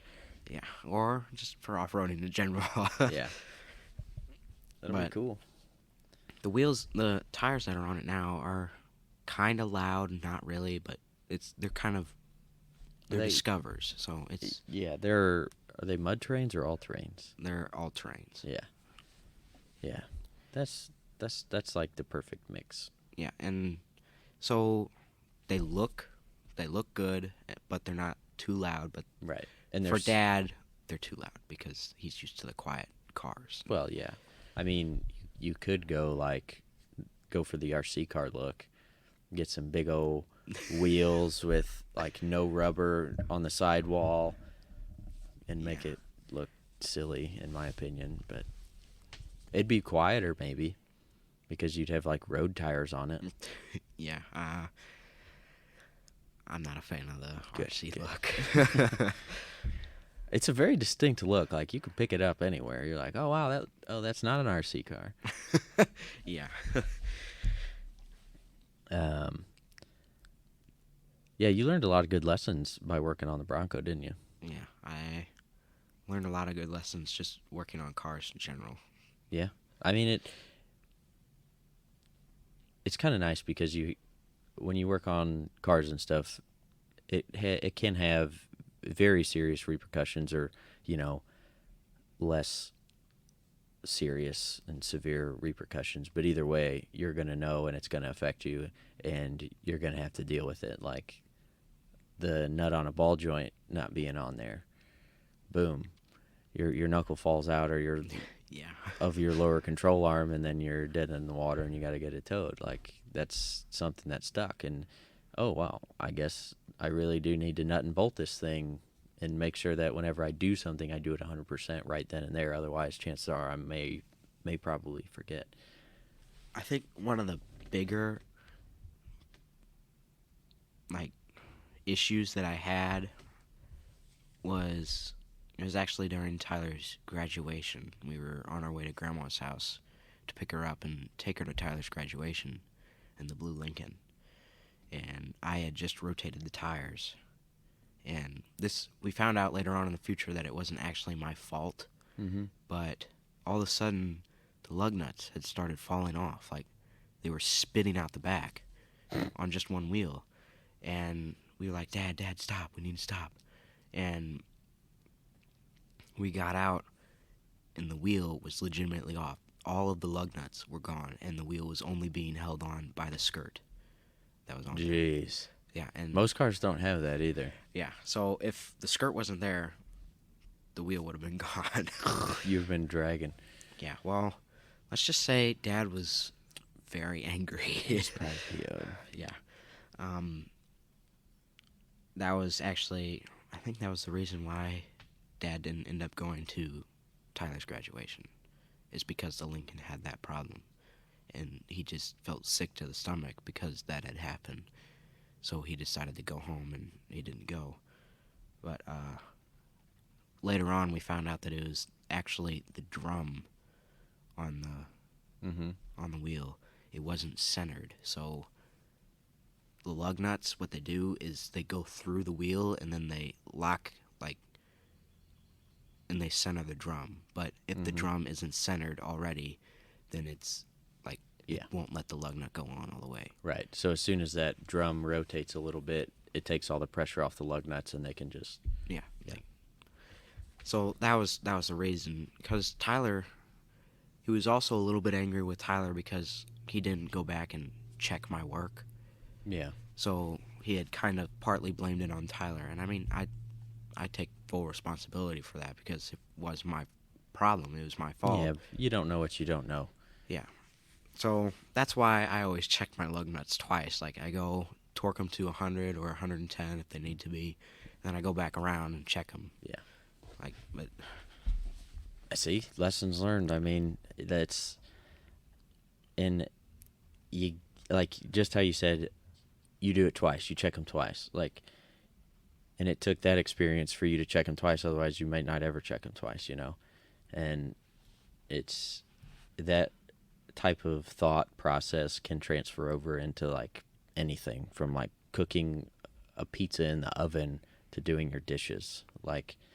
There's just a lot of good life lessons and skills that can come from having a job or doing a task that can have great repercussions, because that will transfer over into other tasks that don't have great repercussions. It might not matter how you load the dishwasher, but if you give it that 10% or 20% more effort in loading the dishwasher, and you come out with, cleaner dishes 10% of the time every time you do the dishes, then to me, over a year, that 10% of my time will pay off greatly, because then I don't have to sit there and hand scrub dishes that should be cleaned by the dishwasher, whatever the stupid task may be. Oh, let's put a paper towel over the bowl before we put it in the microwave. Oh wow, now I don't have to clean my microwave, every month. Sure. Just little stuff like that. yeah, and I think my working on cars also came with my trying to make sure everything is perfect. At least perfect in my eyes, because today in foods, that's what I had one of my classes. You still have that great classmate? Yeah. The one who makes you stay late and do all the cleanup and everything, Yeah, and he well, doesn't do anything? Yeah, and at least now I have another partner at the table, but it's a girl, and she doesn't do anything. She sits at the table and watches TikTok or Why do the YouTube. teachers let her do that? Because the teacher doesn't care. Well, that's a terrible teacher. Yeah, the teacher, she's just worried about making sure nobody cuts himself, burns himself, or anything like that. Because I understand that's priority the one. kids. Yeah, it's the kid's problem if they're not doing the work, because it's their grade. Yeah, that's true, but it's also a problem because those kids aren't motivated to do good work. And what's going to happen when all those people get out into the workforce? Like, what are they going to do? Because life ain't always what you want to do every single day. Like, you can't sit there and, maybe you can, but I wouldn't want to have a job where I can just sit there and be on TikTok. I've never even been on TikTok. It's probably one of those time suck pits that I don't need to contribute parts of my life to. Yeah, and I mean, I've been on it a little bit. I mean, I don't make videos on it because I just think making videos is stupid. I'm not into that. Yeah. But watching the videos, there are some pretty funny things out there. And I will say I do get kind of sucked into it, and oh yeah, it's hard for me to get off of it. But anyways, today that kid, he was mostly just poking fun at me and stuff and doing all that. And actually today we had another partner because this guy's group wasn't with him, and he actually helped out. I made a new friend today. Let's just say that. But yeah, this girl, she usually does the dishes. That's what she always did before we went back to everybody in school. But she doesn't do it right. What do you mean, everybody in school? Before we used to have cohort A and cohort B. What's cohort? It's basically everybody A through N and M through Z. Mm-hmm. All so half the alphabet. Split out, yeah. And I was in cohort B, and she was in cohort A, and it's based on the first letter of your last name. Right, but like, what did that mean? Like, how many days did you guys? It was just split up because of COVID. What was split up though? Like, did it split up into 2 different days? Yeah. So Monday was virtual. Tuesday was cohort A. Then Wednesday was cohort B, and then Thursday was cohort A, and Friday was cohort B. And that's how it went. So it was like block scheduling? Yeah. So were some people on virtual days and some people were actually in school? Well, so the people that signed up to go in school went to school, but there were also kids called Melville at Home kids, which stayed at home and did everything online. Mm-hmm. So Mondays, everybody would go to online school. Yeah. And then Tuesday and Wednesday would be the same day, just for different people. So it was cohort A, blocks 1 through 4, and then cohort B, blocks 1 through 4. That doesn't make any sense to me. So they basically split up your whole class into the first half of the alphabet and the last half of the alphabet, yes. Right? And you guys went to school both on those. Both groups went to school on Tuesday. No, one group went to school on Tuesday, and then the other group went on Wednesday. The other group stayed home on Tuesday. Yes. Okay, so now I'm getting it. And they did virtual on Tuesday, or they just didn't have school? They just didn't have school. That's wild. I know. It was kind of nice, to be honest. Well, yeah, I mean, I could totally understand that. Okay, so now I'm caught up. Now I get it. Virtual day Monday, half the school goes on Tuesday. And then the other half Wednesday. Yeah, and then it swaps back and forth for Thursday, Friday. Now, everybody's going to school. Yeah. This gal does the dishes. Not really. she does the dishes, wrong. But she does them wrong. Like, what she does is she dips them in the water and then rinses them off. Like, dips them in the soapy water and then rinses them off. And I know it's soapy water because I put the soapy water in the If you didn't put the soapy water in there, would she have done it? It's a good question. Dirty water. It's just I do it every day, and I don't know what they did for these past couple days because I wasn't there Friday? Monday and Friday. I was there Wednesday, though. But, did she scrub them at all? No. She just dips them in the water and rinses them off, and then what she calls drying them off, she, like, rubs them to where they come out clean. So she pretty much dries them off with...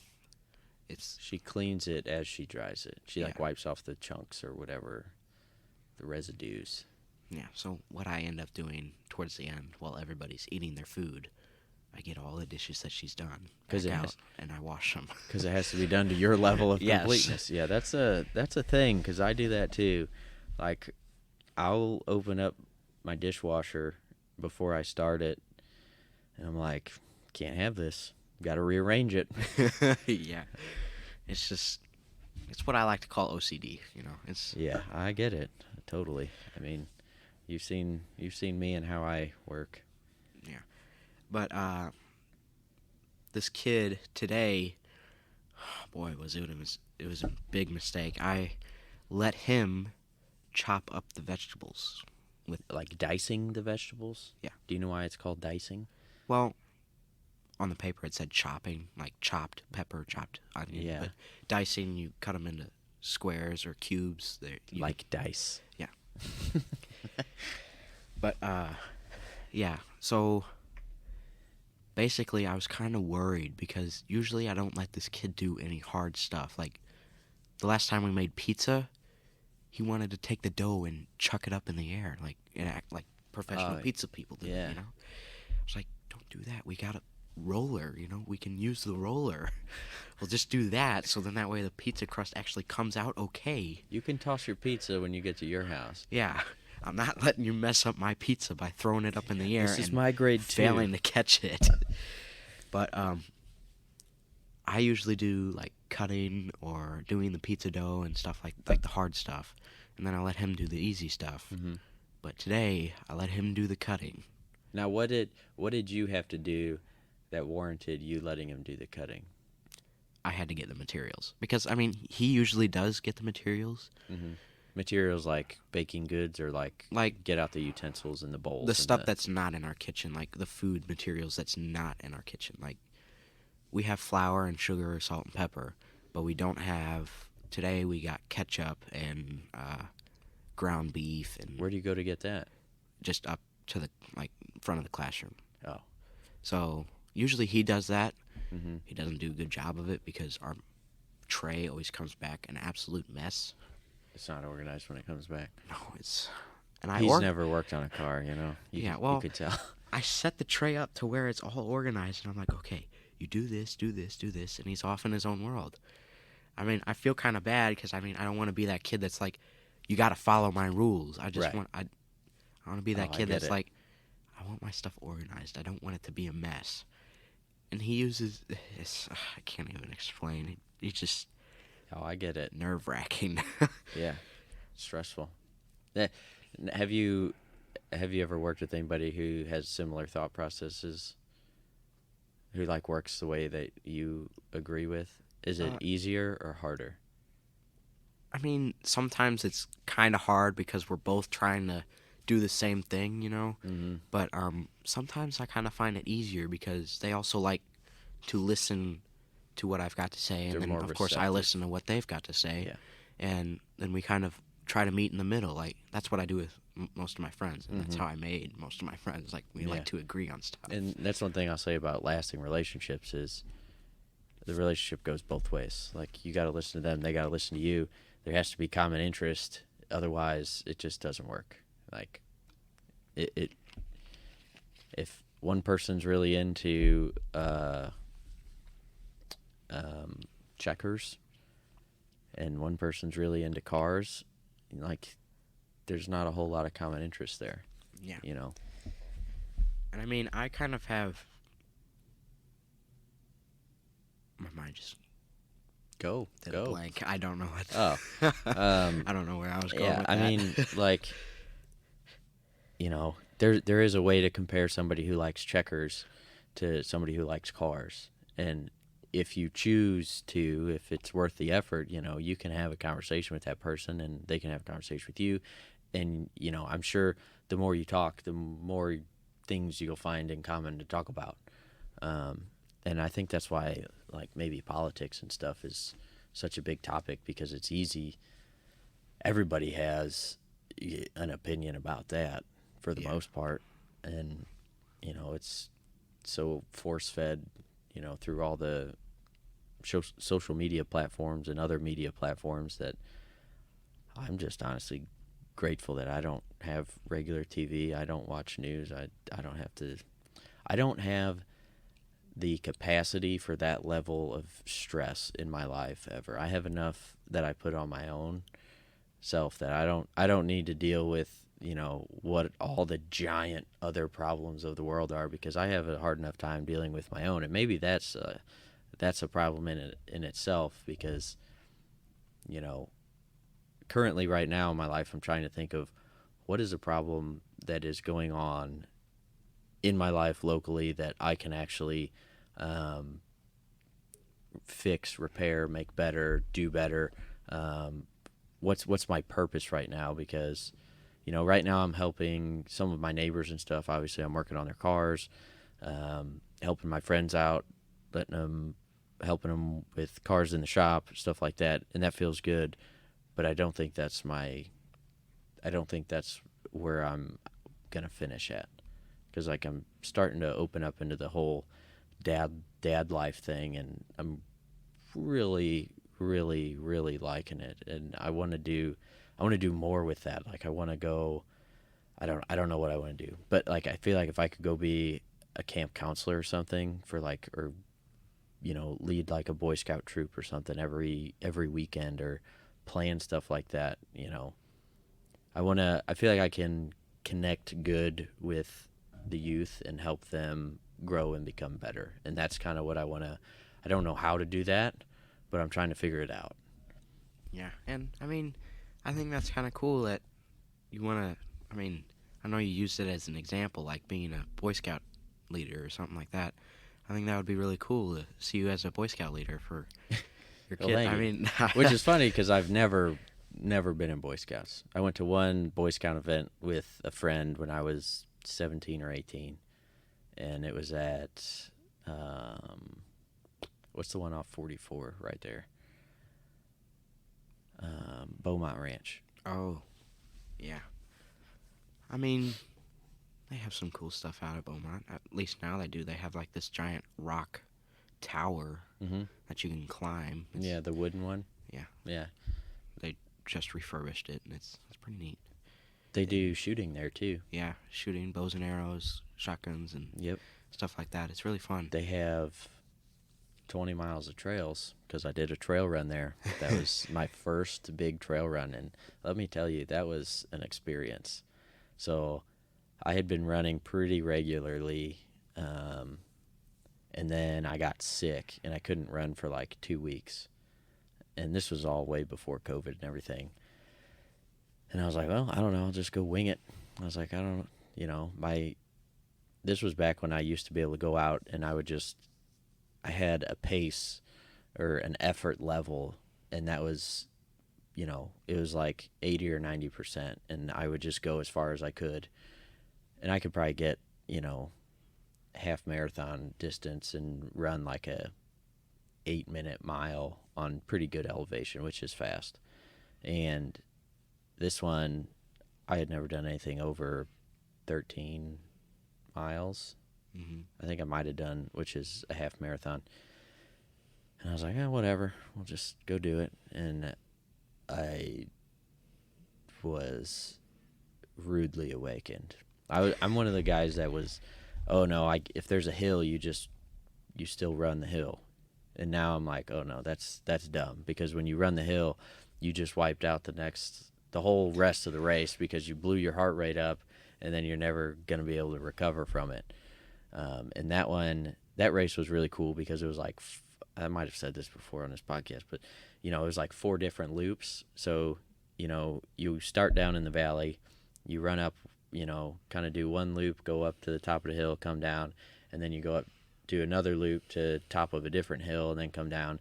So for spectators, it was really nice. And as far as, having a race that covers 20 miles, it was also really nice, because you got to have all of your aid stations pretty centrally located, and you didn't have to stretch a bunch of people out into all these remote areas. But that's where I guess I had met Caleb, my one friend who I used to run with all the time before he moved. We still talk all the time, and he runs further than I do right now, but I've been still recovering from some injuries, but I'm starting to get back into it, and I'm getting excited for my next race. But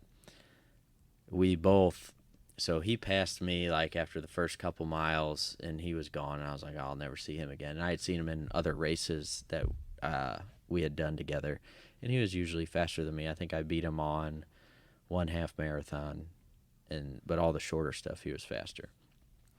And then this one was 20 miles, and on the last loop, I passed him because I guess it was the fourth loop I finished or whatever the second to last one was. And then we both went out at about the same time, I think. Or maybe I caught him on the last loop, I don't know. But we spent probably a mile or two running right next to each other / walking right next to each other because it was hot. And that was like the first time I'd ever gone that long and then ever gone that long in the heat. And holy cow, man. I didn't have salt with me. I didn't have enough water intake, and my legs were doing stuff that I didn't think was ever going to be good. I'd go to like lift my leg up over a branch and it would just kind of just lock up and get into a cramp, and then I'd be like hobbling for the next 10 or 20 feet trying to get it to settle back down. And he had the same issues, and there was probably a half mile left, and I was like, look, man, I'm going to go get this thing over. I'm going to try to jog it out. He's like, go for it, dude. So I beat him by a little bit, but it wasn't about who won or who didn't win, cause especially after that, because we would go out and tear some trails up, and that was a good time. But I totally went off on a tangent, sorry. But yeah, Boy Scout, being a troop leader, what was it like for you in Boy Scouts? I mean, I'm still there. I'm getting ready to get my eagle. I need to finish my project. What's your project? Are you allowed to say? Yeah, I mean, I'm making music boxes for my uncle, I think it is, out in Jefferson City for his church singing group. And like the choir? Yeah. Well, what is a music box? It's like a box with wheels that you put all of like wires and microphone stuff in, so then that way you can load it off and on trailers, because the people in this singing group, they're all really old guys and they can't lift up boxes, so they need wheels. So I'm gonna do that. Are you calling me old and because everything in my shop is on wheels? No, I'm calling you smart because everything in your shop is on wheels. That's good. It's got its ups and downs, But yeah, that's pretty cool. So it's like a media box, kind of? Yeah. Are you putting decent sized casters on it? Yeah, and I mean, it's gonna be like a legitimate box where we're gonna make it look like what you would get like from a store. Like it's gonna have the black vinyl on it, and it's gonna have Is it gonna have like metal edging? Yeah, we're like the corners thinking about and stuff? doing that kind of stuff, but it's gonna be quality. It's gonna be Rainey proof. And your name is Rainey. That's why you're saying that. Yes. Speaking of Rainey, we talked about with your dad. Maybe I didn't bring this up. I don't know. I call it the Rainey Rage. Oh yeah. You did bring that up, yeah. Okay. Do you have that? It's only when I get really focused into something, and something's not working that I know it should work. Like putting a brake line into a master cylinder. Yeah, that or a wheel cylinder. Wheel cylinder, yeah. I was really angry because I didn't want it to beat me, and that's what my problem is my mindset is I don't want stuff to beat me. Isn't it funny how an inanimate object can beat you? Yeah, that's what makes me angry. You'll get over that part of it, but it'll just transfer over into other things in your life, and then it won't be an inanimate object. It will be a person or a thing, well, a living thing, and you'll be like, "What the heck is wrong? Why? What would they do that for? That just doesn't make any." And then you'll have to figure out how to reel that back. But you did pretty good with that. Like I came down, I was working on the climbing wall, and you were working on that, and the nuts and bolts of it was the wheel cylinder should not be bolted on before you get the brake line started, and nobody told you that, and I don't want to say that's anybody's fault because I know I could have told you that, but I'm not trying to make excuses for myself, but well, I mean, I didn't know to tell you that because to me, I learned that lesson the hard way, and like I don't even think about it now. I'm not like, oh yeah, you need to do this first. And it's one of those things. Had I told you, oh hey, put your line in before you tighten this, because the threads on brake lines are pretty fine thread, and they can get cross-threaded really easy. And, you have a pretty rigid steel line going into a fixed point, and if the two don't match up perfect, like if the brake line's bent at all, it's very difficult to get those fine threads started. And so to make it easier, when the wheel cylinder is not bolted up, you can turn that wheel cylinder whatever way you need to get the threads started. And so that's why you start the brake line into the wheel cylinder a good few threads, because they are so fine that if you just do it like half a turn, you can really mess it up and you can pull the threads off. So you get it started by hand, and then you can bolt it up, and it'll just kind of force that steel brake line into whatever position it needs to, which is fine. Yeah, and I mean, I think it was partly my fault because I thought I could get away with it again, because that's what I did on the other, like the side that we did first, and then we did that side. I had put the wheel cylinder in, and then I tried to put the brake line in, and it lined up just fine. Like, right. I was able to Sometimes put you it get in lucky. Yeah. just great. But then this side, I was like, okay, let's see if I can do it again. Nope. Yeah. Took me a good 15 minutes to put it in. And at that point, it's not easy to just all the rest of the drum brake components were on. There's a bunch of springs, and there's some cables and stuff, and it's a little bit of work to undo all of that you just undid, redid, and then you'd have to take it all back apart, loosen up your wheel cylinder, and then put your brake line in. So it was principle. I went down and asked if you wanted a brake, if you wanted me to try it, and you didn't say anything, and I was like, I get it. I will let you finish this task. Yeah, and I mean, I eventually did, and I learned my lesson because I had to do Your dumb brakes? Yeah. My drum brakes on my Bronco, because that cable, the locking cable, it was broken on my driver's side brake, and it just wasn't engaging. You had 3 brakes. Yeah. And that's part of the reason that whenever you'd step on the brake, the brake pedal would kind of, it had a little bit of a shake, but it'd also pull. It'd feel, it'd be a little wandery.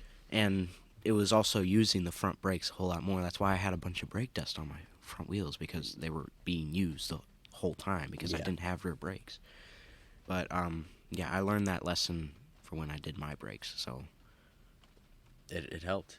Yeah. Can you hear the rain? Is that what that is? Yeah. I thought it was my butt moving around in the freaking chair. No, that's rain on the roof. We're out here in the shop in the loft. Sorry, Matt Burkemper. We'll get you in here whenever you got time. I asked him if he wanted to be the first one, but you just beat him to it. I got a whole list of people I'd like to have on here, and slowly been knocking them off one by one, which is kind of cool. Yeah, I was kind of surprised that you wanted to do it with me. I don't have a lot of life experience. What are you talking about? You got more life experience than a lot of people your age. More than I had. Well, at the very least, it's different.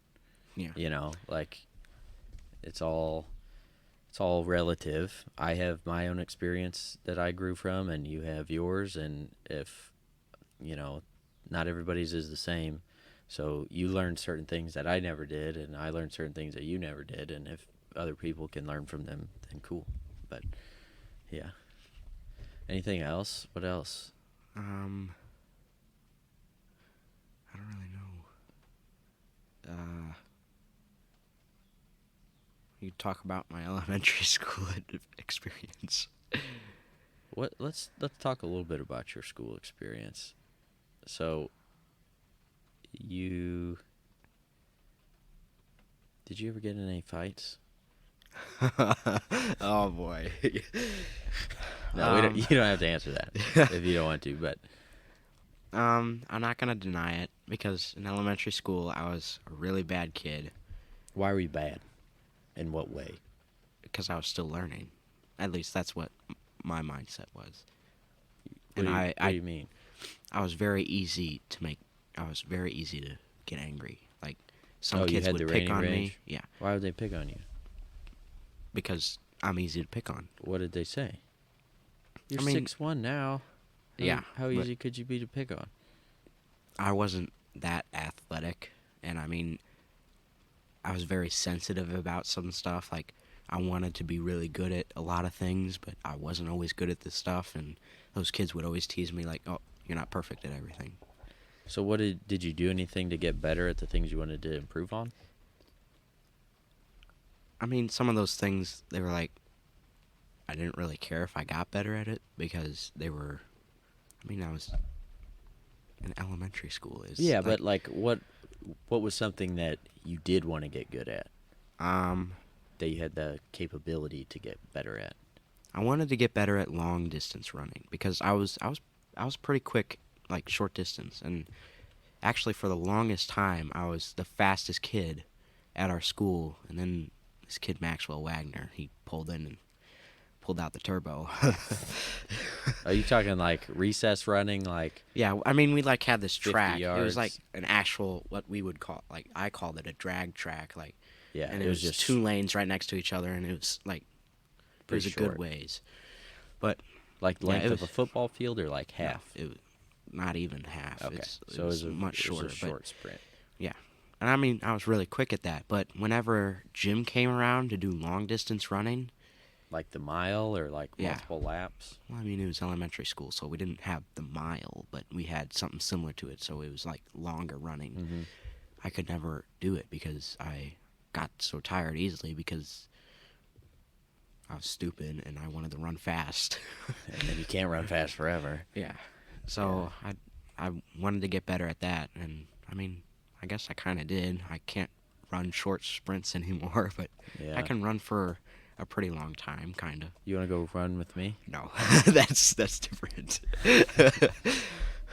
You can run for a long, long time. I can just Yeah. run for if I need to. I can run from predators. Yes. But So kids would pick on you. You might have gotten in a fight, but like, why were you bad at like grades?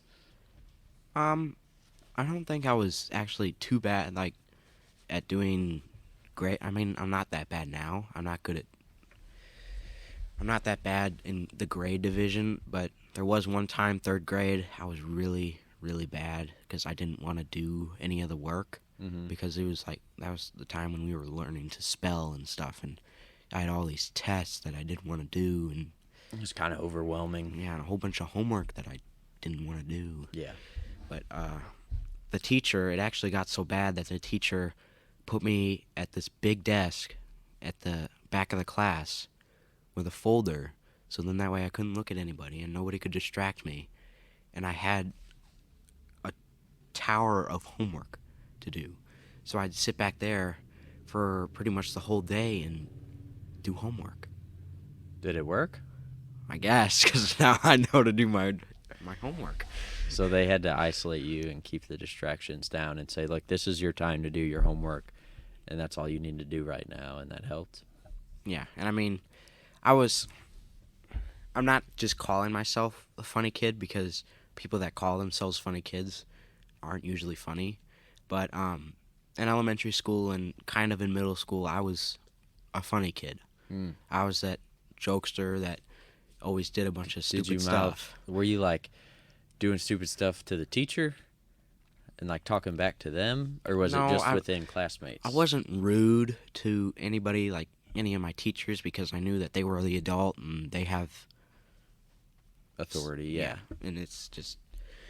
But I knew when there was a right time and a wrong time, sort of. But it was like Yeah. I got in trouble a couple times. Like this one time, I had a hot dog eraser, and A hot dog You- eraser? yeah, it was like, so you know how the take apart erasers are, you know. Oh, you're talking like mechanical pencil erasers, like the ones that you can. No, they're like separate erasers that you can take apart. They're like fidget erasers.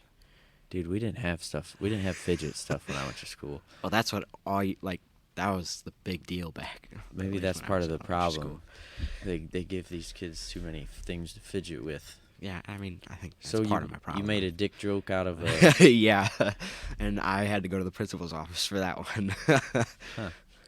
What'd they say? They just called my dad and told him about it. And he was like, "That's my boy." He was like, he thought it was pretty funny. Yeah. And he made me do the same thing except with a pen at home. And he said, "Show me what you did," just to put me on the spot. Yeah. I mean, looking back, it was funny. Yeah. But there were some times like whenever we were doing breaks, like whenever we were doing cleanup, we'd have duties and stuff. And one time I actually kind of remember this.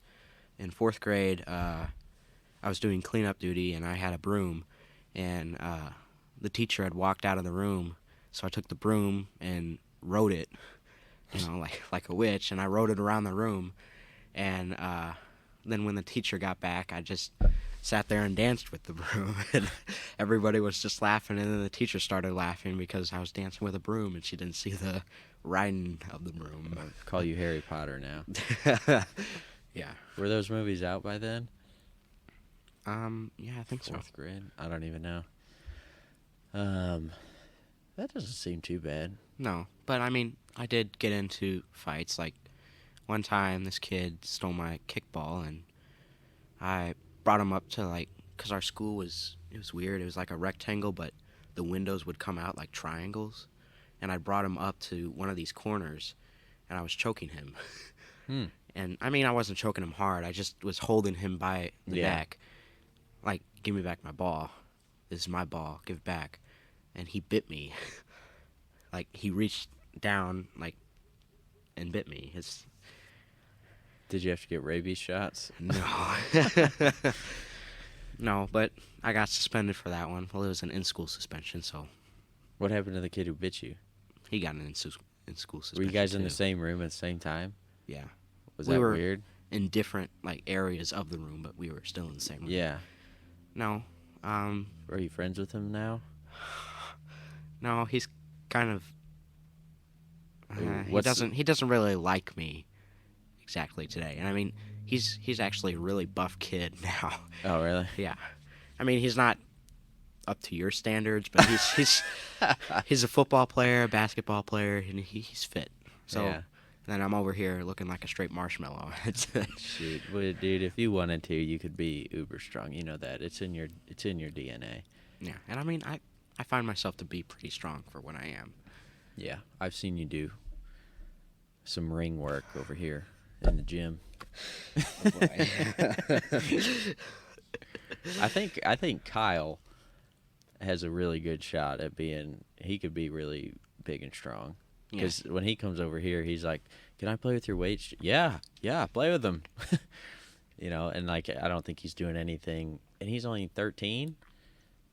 Yeah, so he's just starting to come into puberty and finding himself. And if he gets started now, if he can do it in a way that won't ever burn himself out, and he just does it for fun as a hobby without having huge, giant goals, I think he could be super, super strong.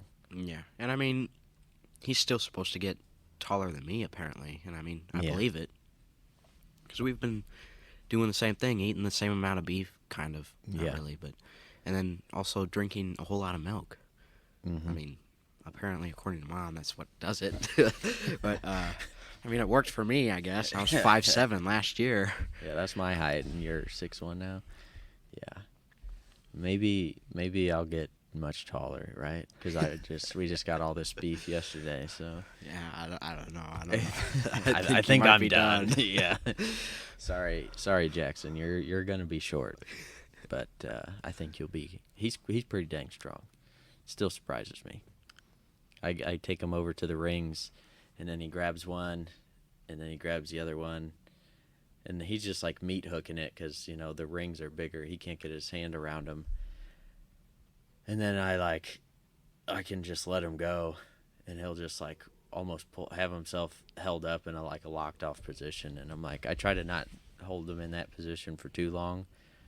Like once I feel his shoulders start to come up a little bit, I take the weight off of him. But I let him play for a little bit, and he smiles. He loves it. But yeah, I'm hoping we have a lot of fun when he starts getting even older, because it's fun now already. Yeah, and I mean, this is a fun place, at least to me. It's a fun place to hang out and fun place to go. I mean, you got a trampoline. I never got I never got a trampoline. I mean, I'm kind of still a big kid, for sure. I've had these dreams. I've always wanted a trampoline. I sold a piece of gym equipment to get this trampoline, and now I have it, and it's great. It's kind of like a giant pack and play for my kid. We go out there and play, and I think he does pretty good. If he's out there too long, he'll get bored and start eating all the helicopters and stuff that have landed on the trampoline. But go out there with the dogs. He watches the dogs, and then when I run around him or I bounce him a little bit, and he starts laughing.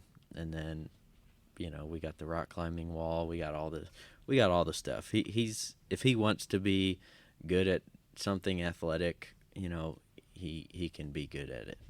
It's just whatever direction he wants to go, we'll be supportive, because I'm sure my parents didn't want me to go skateboard for all those years, but I did. And I used to be really good at jumping back when I would jump all the time on my skateboard. And I'd play basketball, and I used to have a really good vertical leap. And now it's not as good from all the running, which is kind of counterintuitive, because running is essentially a bunch of single leg jumps, one after another. But when you do it too much, you get imbalances, and that's what I'm trying to fix right now. And it's getting better. Posture restoration is what I'm doing. It's a bunch of weird stuff, very unusual, but it works, and I get it. I understand it, what my problems are and why they are what they are and how to fix them. But you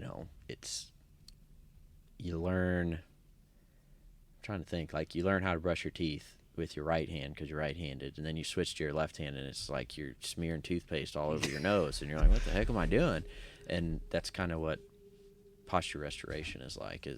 You've done these motor patterns in a certain way for so long, and now you've got to kind of forget about them and learn a whole another set that will then get your body balanced and back in symmetry. But it's a long road to recovery, but luckily I can still train, and I'm still progressing. Not nearly what I was, because like I said, I used to go fast, and I could do a 10K or a 5K or a half marathon even pretty fast, and I don't have that aerobic capacity anymore. But I can go for pretty dang long. Yeah. Do you have any athletic goals, or you don't care? I mean, I kind of gave up on the athleticism. Why? I don't know. I guess it kind of stopped after I realized that I sucked at baseball. Dude, there's so many other things. I know, but I've always wanted to play hockey. Mm-hmm. It's just hockey's a really hard sport to get into, and it's also really expensive. Most sports are, all of the gear that you need. Well, hockey's really up in there. Skates and pads and sticks and. Yep. I mean, I got some of the low quality stuff. I got rollerblades. I learned how to rollerblade. I can do it really well now. I can backwards skate. Rollerblades are real good for you. Yeah, and I mean, I can kind of take what I learned from rollerblading and put it into ice skating, but it's a little bit different ice skating because I feel a little less traction. Well, yeah, it's ice. But I can ice skate. I can rollerblade, and I actually started playing roller hockey a little bit. It wasn't with a team. I'd play it with the neighbors, because my neighbor, hockey. My neighbor, he's actually, he's getting his son into ice hockey, and and his son's only 5-6 years old, and he's been getting them into hockey, and they just had another son who's Jackson's age. Oh, cool. Yeah, and a little bit older. Yeah,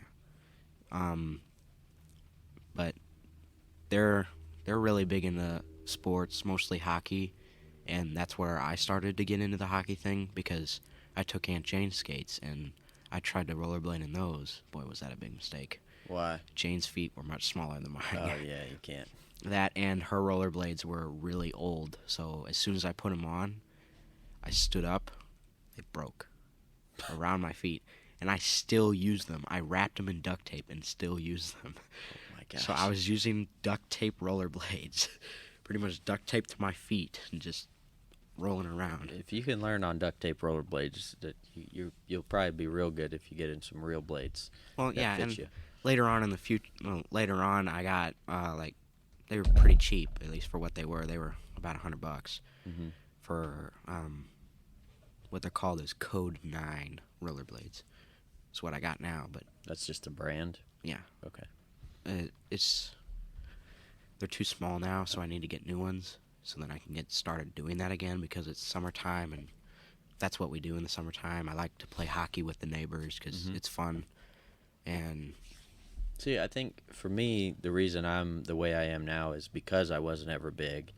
If I wasn't going to be able to be big, I had to be at least semi-strong. Otherwise, I just, like, what was, I didn't want to have to get help from somebody to pick something up. Like, that cooler full of meat, I carried that into the house by myself and put it down. Like, I want to be able to do that kind of stuff and not have to call somebody to come help me or, you know, oh, I need help moving this. And I didn't want my groceries to feel heavy when I'd carry them in. Like, that's why I keep doing it. And again, like, when Jackson's older, I was 31 when he was born. So by the time he's my age, I'll be 61, like, or 62. And I still want to be in decent shape when I'm 62. And so that's why I'm going to kind of cut back on the running because I want to run, but I don't think I need to go and do ultra marathon distance stuff anymore because that some people can do that. I can't do that. That will break me. So I want to get back more into strength because it's very hard to maintain your strength when you run a bunch, especially like upper body strength and stuff like that because just from the way your body consumes energy when you run, muscles essentially are energy. Like, if you're stranded out on a desert, your body's gonna like eat itself. It's gonna cannibalize itself, and it kind of does that to an extent when you run. Like I noticed that I stopped doing I used to do kettlebell workouts very regularly, like 3 or 4 times a week, and I stopped doing them because almost all of my energy and effort was going into running, and then I could see my arms kind of, I don't want to say they were looking saggy, but they weren't looking like they used to. And just yesterday I did pull-ups, push-ups, and dips, and I'm so sore today because it's been so long. Because again, the running was just so stressful on me because I hadn't done it. I took time off from running and started doing a bunch of kettlebell workouts because the running was compounding my imbalances, and the kettlebell workouts seemed to not be doing that. But now that I started running again because I had to, because if I didn't start running, I'm never going to be able to finish that ultra marathon in November. So, it's a give and take. And so as soon as this ultra marathon's over in November, I'm going to set my next goal, which I got a couple different goals. I want to be able to do a Turkish get-up with Jennifer. Do you know what a Turkish get-up is? Lay on your back with one arm out in front of you, like you have a weight on it, and then you stand up, and that weight goes to your head. You told me about that on the ride. And then you go from your back to standing with the weight over your head to laying back down on your back with the weight. And you said you wanted to do that with holding Jen in one arm. So that's one goal, which, I mean, that's a pretty significant amount of weight given that I'm only like 150, 155 pounds depending on what I eat that day. And the other one is I want to do a deadlift of, I think, 400 pounds. But again, there's lots of training that's going to go into all of these. And then still just, I used to train for rock climbing, but now I just do it for fun. Like, it's not hard for me to make hard moves and get a ton of enjoyment and fitness out of, this rock climbing wall that I got. I think you could, if you can find a goal or something like that, that you can actually go out and practice for, it's not terribly inconvenient for you to go practice it. Like, if you have to go to a gym every time you want to go practice this thing, that's probably not going to work. It has to be sustainable. Now, if you wanted to go to a gym all the time to get away from whatever life is bringing you, then that might be good. Then you could use that.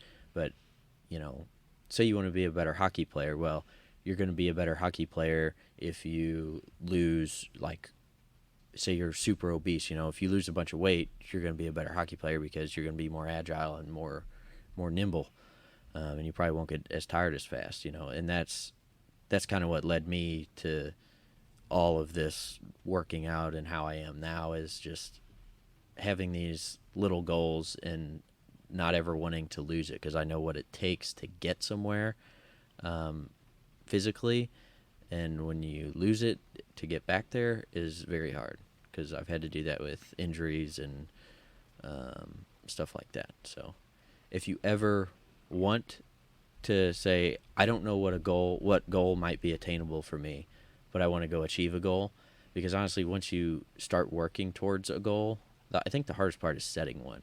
Once you start working towards it, you start getting more momentum and motivation, because you're starting, again, it's kind of like the Bronco. You're starting to see that end result. You're starting to see the improvements. You're starting to see what could be, and it's very, very, very rewarding.